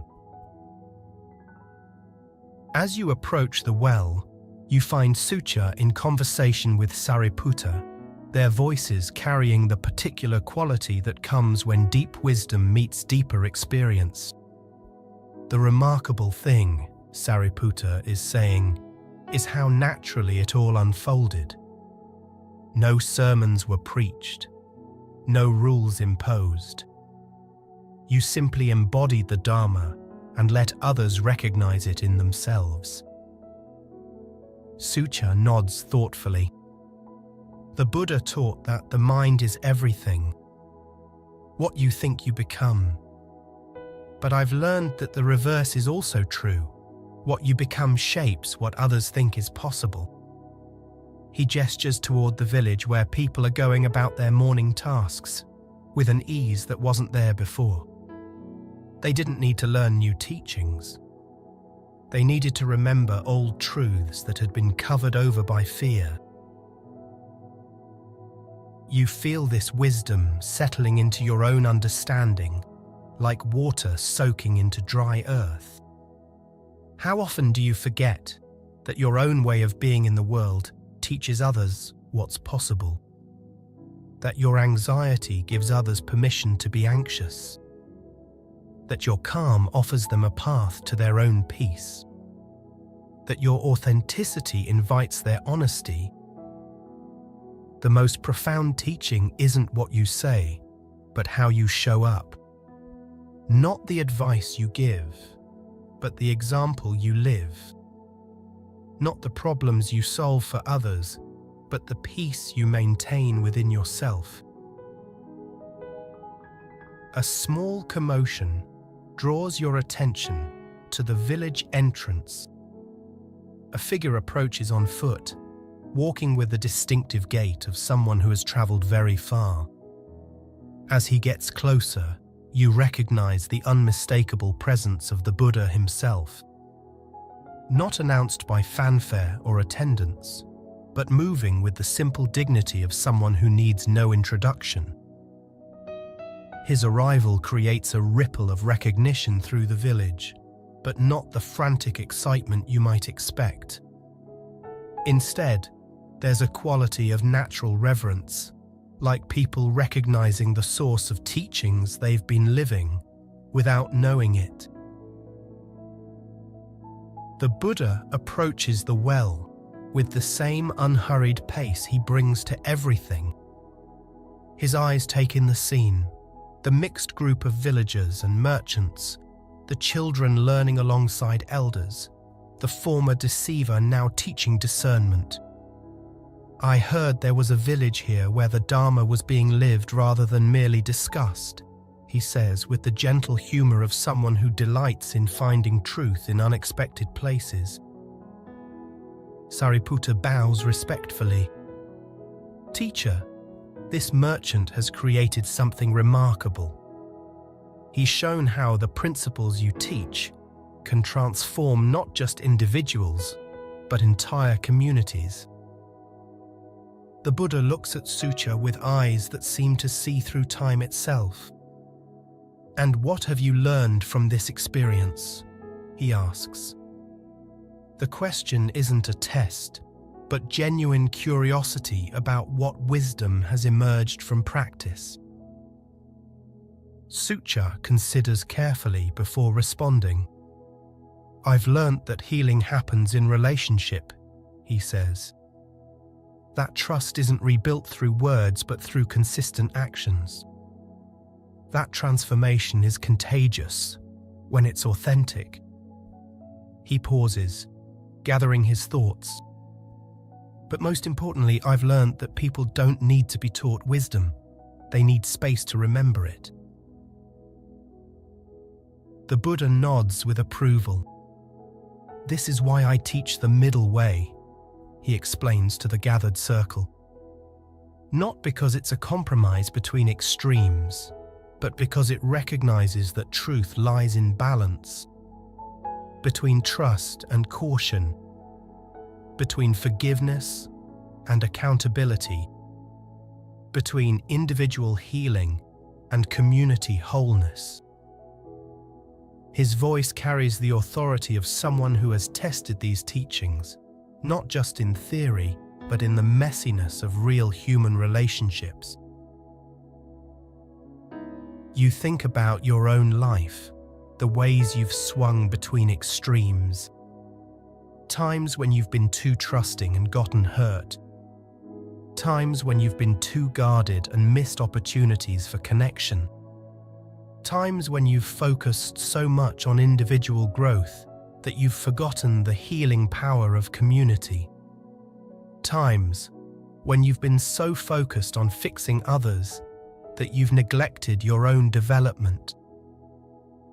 The middle way isn't about finding a lukewarm compromise. It's about discovering the dynamic balance point where wisdom and compassion dance together. Gahapati approaches the Buddha with obvious nervousness. Blessed One, he says, his voice trembling slightly, I've done terrible things. I've caused suffering through my greed and deception. Is redemption really possible for someone like me?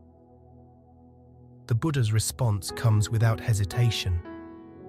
If someone truly understands the suffering they've caused and commits to preventing such suffering in the future, then yes, transformation is not only possible, but inevitable. He looks directly at Gahapati, with eyes that hold no judgment, only clarity. The question isn't whether you deserve forgiveness.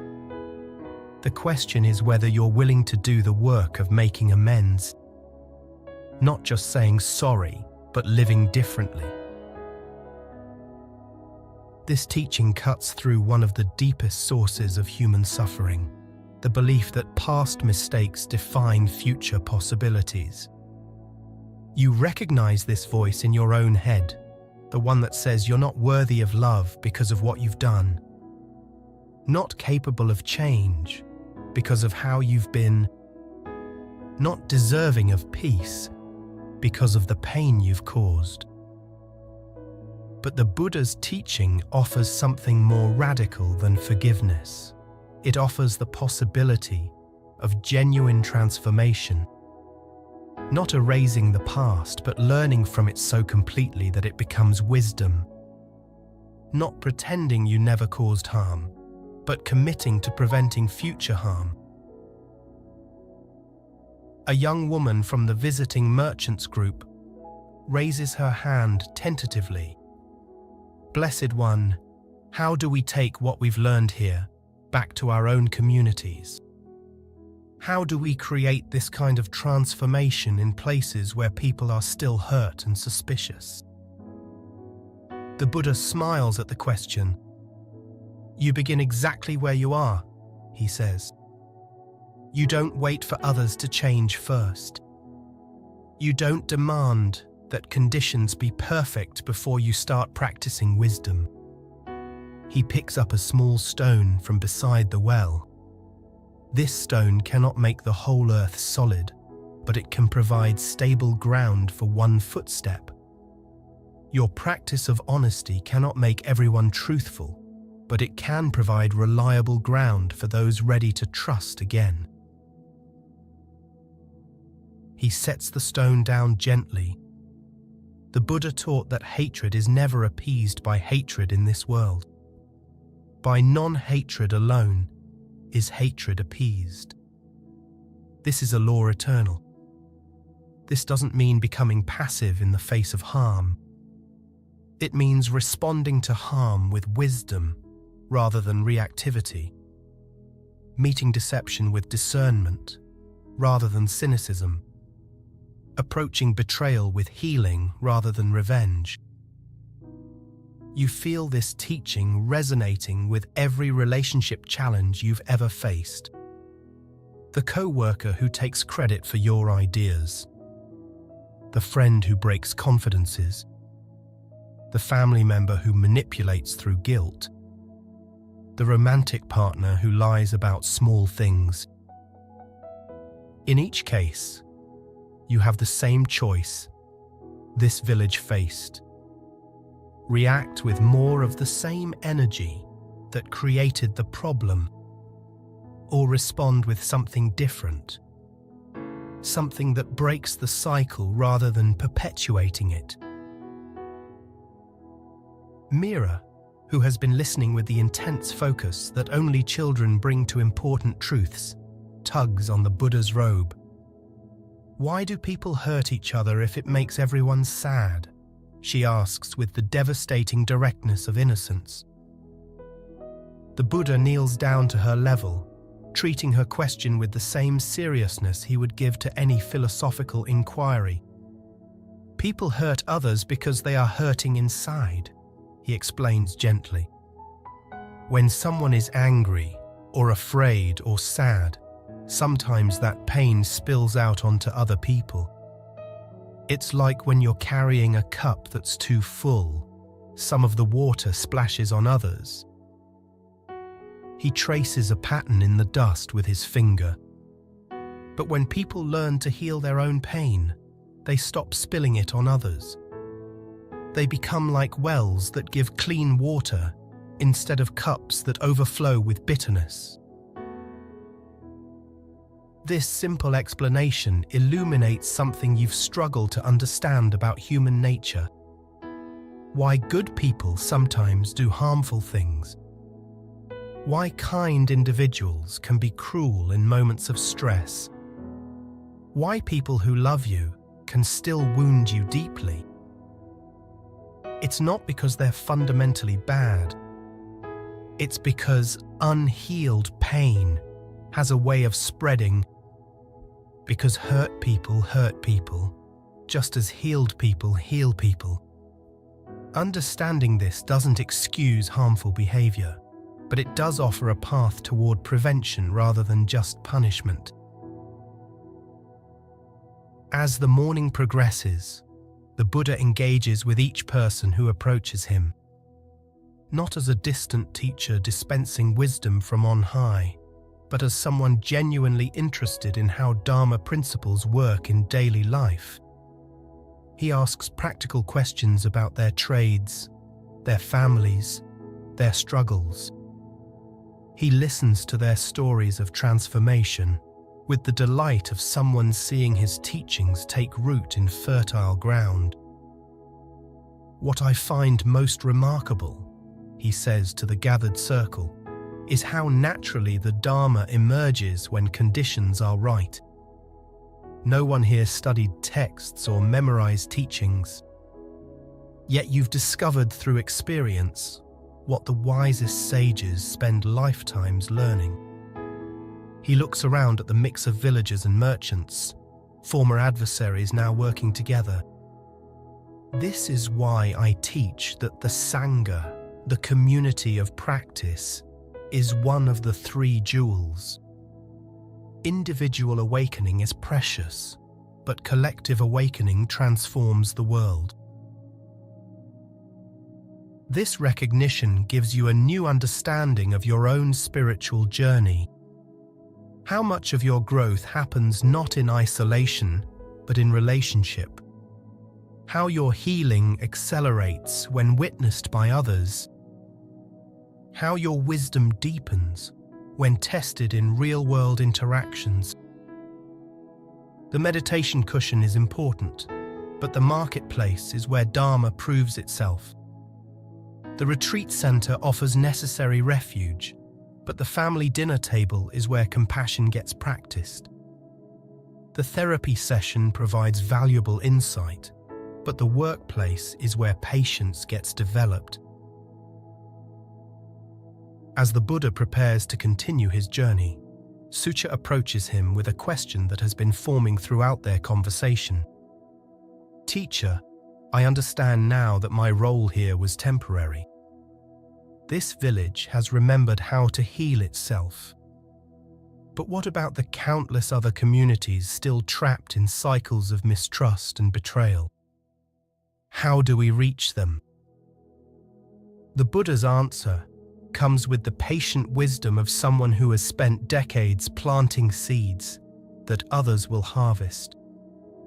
You don't reach them, he says gently. You become so thoroughly transformed by what you've learned that transformation naturally spreads through your presence. You trust that Dharma has its own intelligence, its own timing, its own way of finding fertile ground. He gestures toward the group of merchants preparing to travel together. Each of these people will carry what they've experienced here into their own communities. Some will be ready to receive it, others won't. But the seeds will be planted nonetheless. And eventually, when conditions are right, those seeds will sprout. His eyes hold the long view of someone who understands that real change happens across generations, not moments. Your job isn't to convert the world. Your job is to embody truth so completely that others can't help but recognize it. This teaching releases you from a burden you didn't know you were carrying. The pressure to fix everyone around you, to convince others to heal at your pace, to make people change who aren't ready to change. What if your only responsibility is your own transformation? What if the most powerful thing you can do for others is become genuinely free yourself? What if influence happens through example rather than argument, through presence rather than pressure? As the Buddha takes his leave, he offers one final teaching to the assembled group. Remember that what you've experienced here isn't the end of a story, but the beginning of countless new stories. Each of you will face moments when old patterns try to reassert themselves, when fear whispers that trust is foolish, when pain suggests that cynicism is safer than openness. His voice carries both warning and encouragement. In those moments, remember this well. Remember this community. Remember that healing is possible, that trust can be rebuilt, that even the deepest wounds can become sources of wisdom. He pauses, letting this settle into their hearts. The Buddha taught that all conditioned things are impermanent. Strive diligently. Your transformation isn't a one-time achievement, but a daily choice. A commitment to keep choosing love over fear, connection over protection, growth over safety. With that, he continues down the dusty road, leaving behind a community forever changed by remembering what was always true. That healing is humanity's birthright. That wisdom is our natural state. That love is the only force strong enough to transform the world.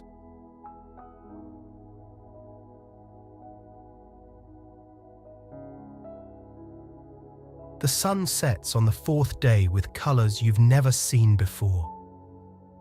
Not because the sky has changed, but because your eyes have. The same golden light that illuminated Sucha's arrival now bathes his preparations for departure. But where his coming was marked by curiosity and caution, his leaving is wrapped in gratitude and quiet celebration. You stand at the edge of the village square, watching as people gather not to say goodbye, but to offer blessings for the journey ahead. Sucha's cart looks different now.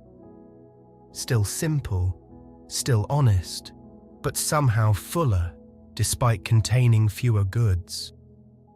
What fills it now are gifts from the village, not payment for services, but expressions of connection. Mira's clay lamp sits carefully wrapped among his belongings. Ananda's carved walking stick rests beside his own travel gear. Kamala has provided bread for the journey, baked with the same patient care she brings to everything. These aren't transactions, but transmissions. Love made tangible, community made portable. You're not really leaving, old Kamala observes as she watches Sucha secure his belongings. How can you leave when you've become part of who we are? Her words carry the wisdom of someone who understands that true connection transcends physical presence. The Buddha taught that thousands of candles can be lighted from a single candle. What you've witnessed here is that lighting, how one person's authentic presence ignites the innate wisdom in others, how healing spreads, not through preaching but through being, how transformation happens when people remember who they really are underneath their fear. You think about your own relationships, the people who have left lasting impacts on your life. Not necessarily those who stayed the longest, but those who saw you most clearly, who reflected back your own capacity for growth, for kindness, for wisdom, who believed in your potential, even when you'd forgotten it yourself. These people live on in the choices you make, the way you treat others, the standards you hold for yourself. Their influence doesn't diminish with distance or time. If anything, it grows stronger as you become someone worthy of their faith in you. Gahapati approaches Sucha with something held carefully in his hands. It's a small wooden sign, simply carved but beautifully finished. "For your cart," he says, his voice humble but clear, "so people will know what kind of merchant you are." The sign reads, "Honest goods, fair prices, patient service." But underneath, in smaller letters, are words that make your breath catch, "Trust rebuilt here." Sucha accepts the sign with the reverence it deserves. "This is perfect," he says, and you can hear he means more than the craftsmanship. It tells the truth, that trust isn't something you start with, but something you build through daily choices. He looks at Gahapati with eyes that hold no trace of judgment, only recognition. Your own sign will read the same someday, when you're ready to claim that truth for yourself. The former deceiver nods, tears gathering in his eyes. "I'm making my own cart," he admits, "planning to travel the merchant routes, teaching people how to spot dishonest dealers. It won't be easy, facing the communities I've wronged. But I've learned something here, that running from your mistakes only makes them heavier." He wipes his eyes with the back of his hand. Better to turn around and transform them into medicine for others. This conversation illuminates something profound about the nature of redemption. It's not about erasing the past or being absolved by others. It's about facing what you've done so completely that you become incapable of repeating it. About learning from your capacity for harm so thoroughly that you become a protector of others. You think about your own mistakes, the things you've done that you wish you could undo. What if, instead of hiding from them or drowning in guilt about them, you could transform them into wisdom? What if your greatest failures could become your most powerful teachings? What if the very things you're most ashamed of could be exactly what the world needs you to understand? As the last light fades from the sky, the village gathers in a natural circle around the well. No one has organized this moment, but everyone seems to sense its importance. Sariputta, who has remained as witness to this transformation, speaks first. "What I've seen here will live in my memory forever," he says. "Not because it was miraculous, but because it was so utterly natural. This is how healing is supposed to happen. This is how community is meant to function. This is how the Dharma expresses itself when people stop thinking about it and start living it." Mira stands up, her small form somehow commanding attention from the entire gathering. "I want to say something," she announces with the seriousness that children bring to important moments. "Before Merchant Sucha came, I was scared to ask questions. I thought if I asked the wrong thing, people would get angry or hurt." She looks around the circle, her young face reflecting the wisdom that suffering can teach when met with support. "But I learned that questions aren't scary when people answer them with truth. And that trust isn't something you give or take. It's something you build together, like making a pot on the wheel." Her words hang in the air like a prayer. You recognize in them the voice of a generation that could grow up different. Children who learn early that vulnerability is strength, that curiosity is welcome, that community is possible. Who won't have to spend their adult years unlearning the lessons that fear teaches? The Buddha taught that what we are today comes from our thoughts of yesterday, and our present thoughts build our life of tomorrow. Sitting in this circle, you feel the weight and wonder of this truth. Every person here will carry tonight's experience into their tomorrows. The merchants will take it to other villages. The children will carry it into their adult relationships. The elders will pass it down as wisdom to those who come after. What started as one village's healing from betrayal has become a seed of transformation that will sprout in countless places, countless times. Sucha stands, his movement signaling that the time for departure has truly come. "There's something I need to tell you all," he says, his voice carrying both gratitude and solemnity. "When I first arrived here, I thought I was coming to help a village recover from betrayal. But what I discovered is that you were never really broken. You were temporarily disconnected from your own wisdom.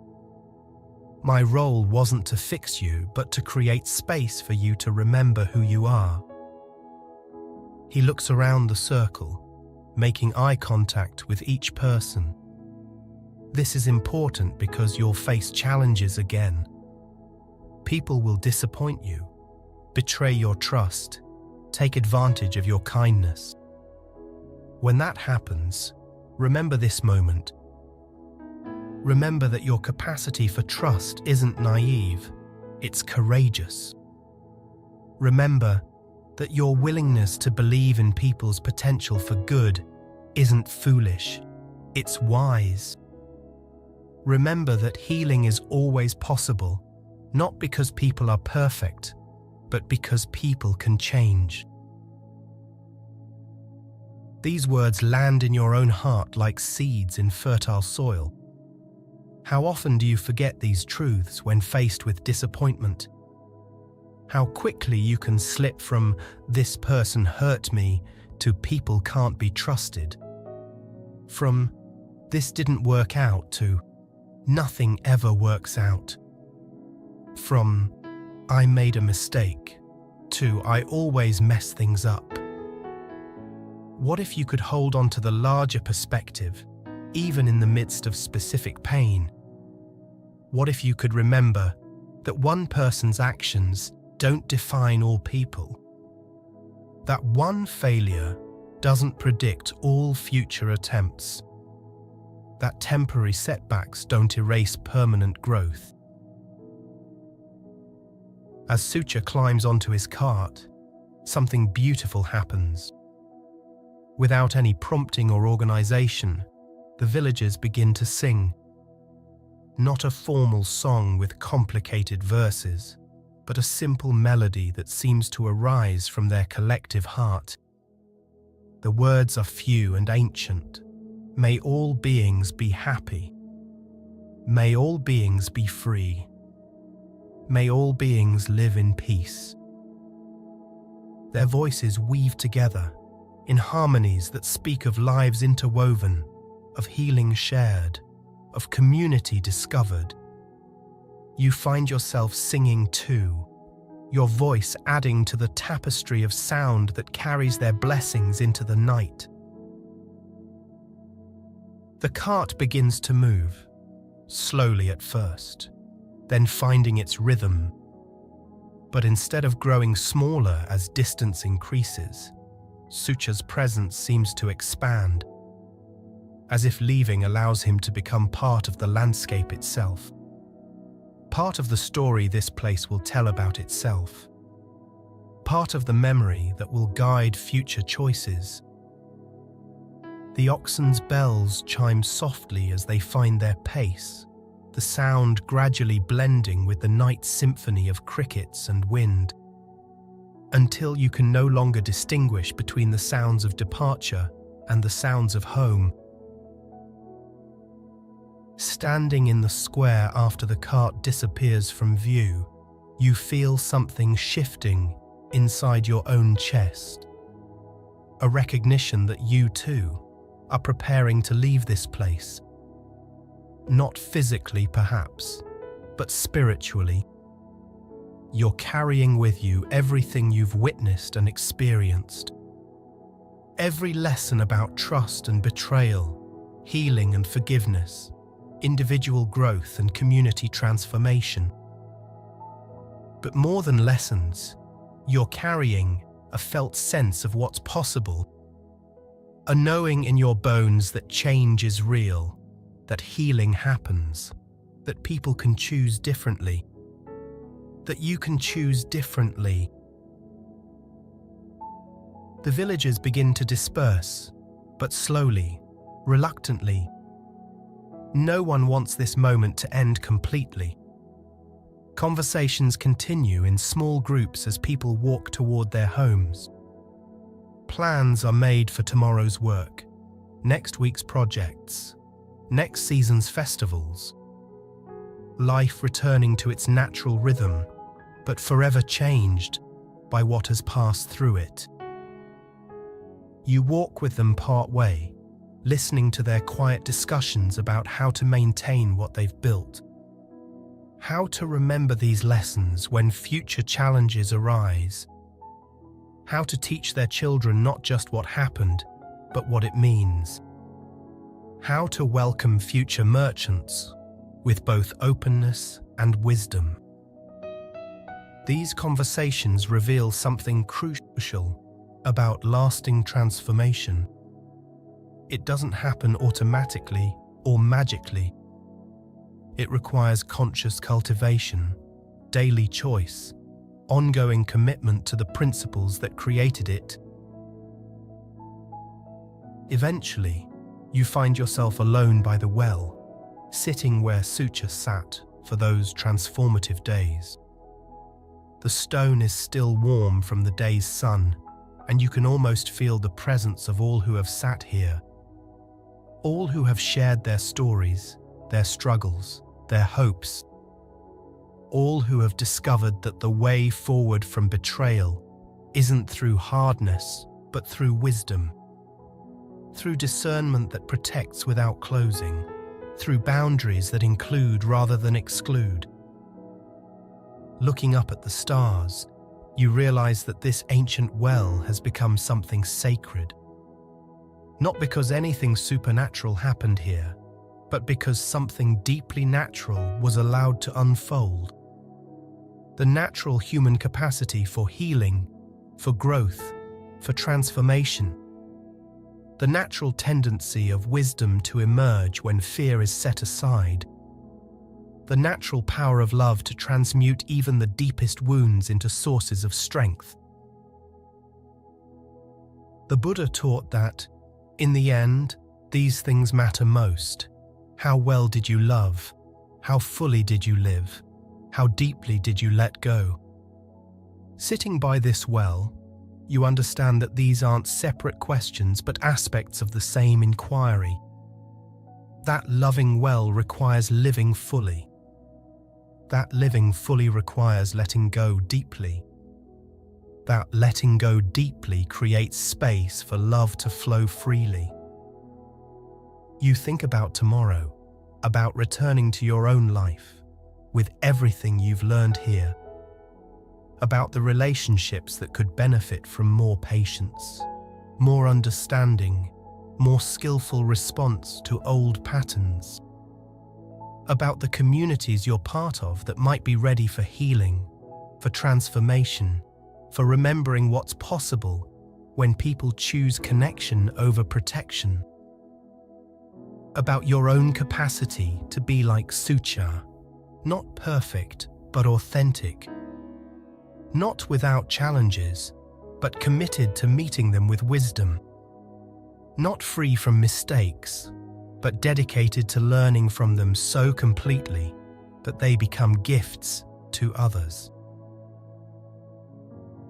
The night deepens around you, but instead of feeling alone, you feel connected.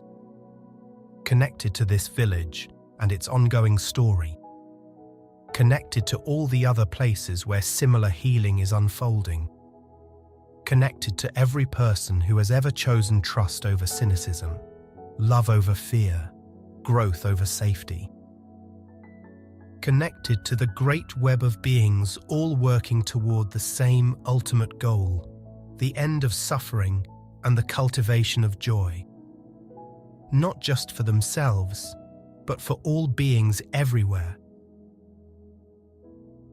As you prepare to rest, you carry with you the deepest teaching of all. That transformation isn't something that happens to you, but something you participate in. That healing isn't a destination you reach, but a direction you choose. That wisdom isn't knowledge you acquire, but recognition of what you've always known.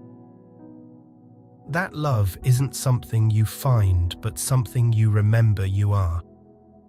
That peace isn't the absence of problems, but the presence of responsibility. The ability to respond from your highest understanding rather than your deepest wounds. Tomorrow will bring new challenges, new opportunities to practice what you've learned. People in your life who trigger old reactions, situations that test your commitment to conscious choice. Moments when the easy path is cynicism and the harder path is trust. Times when protecting yourself seems more important than remaining open. In those moments, remember this well. Remember this village. Remember that healing is always possible. Remember that you are always free to choose again. Remember that even the smallest act of authentic love can transform everything it touches. The story ends where it began, with you, breathing softly in the darkness. But you are not the same person who began this journey. You have walked the dusty roads of ancient India. You have sat by wells where trust was rebuilt. You have witnessed betrayal transformed into wisdom and wounds become sources of healing. You have learned that the merchant of truth was never just suture. It was everyone who chose honesty over deception. Everyone who chose healing over hurting. Everyone who chose to respond to life's challenges with wisdom rather than reactivity. It was you. Sleep comes now not as escape from the world, but as preparation to engage with it more skillfully. Dreams arrive carrying not anxiety about tomorrow, but trust in your capacity to meet whatever comes. Rest settles into your bones, not as exhaustion, but as the deep satisfaction of a day lived consciously. And in the morning, when you wake, you will carry with you forever the truth this village discovered. That love is stronger than fear. That trust can be rebuilt. That people can change. That healing is possible. That you are the merchant of truth in your own life. Trading in the only currency that really matters, authentic presence, conscious choice, and the infinite capacity of the human heart to transform suffering into joy.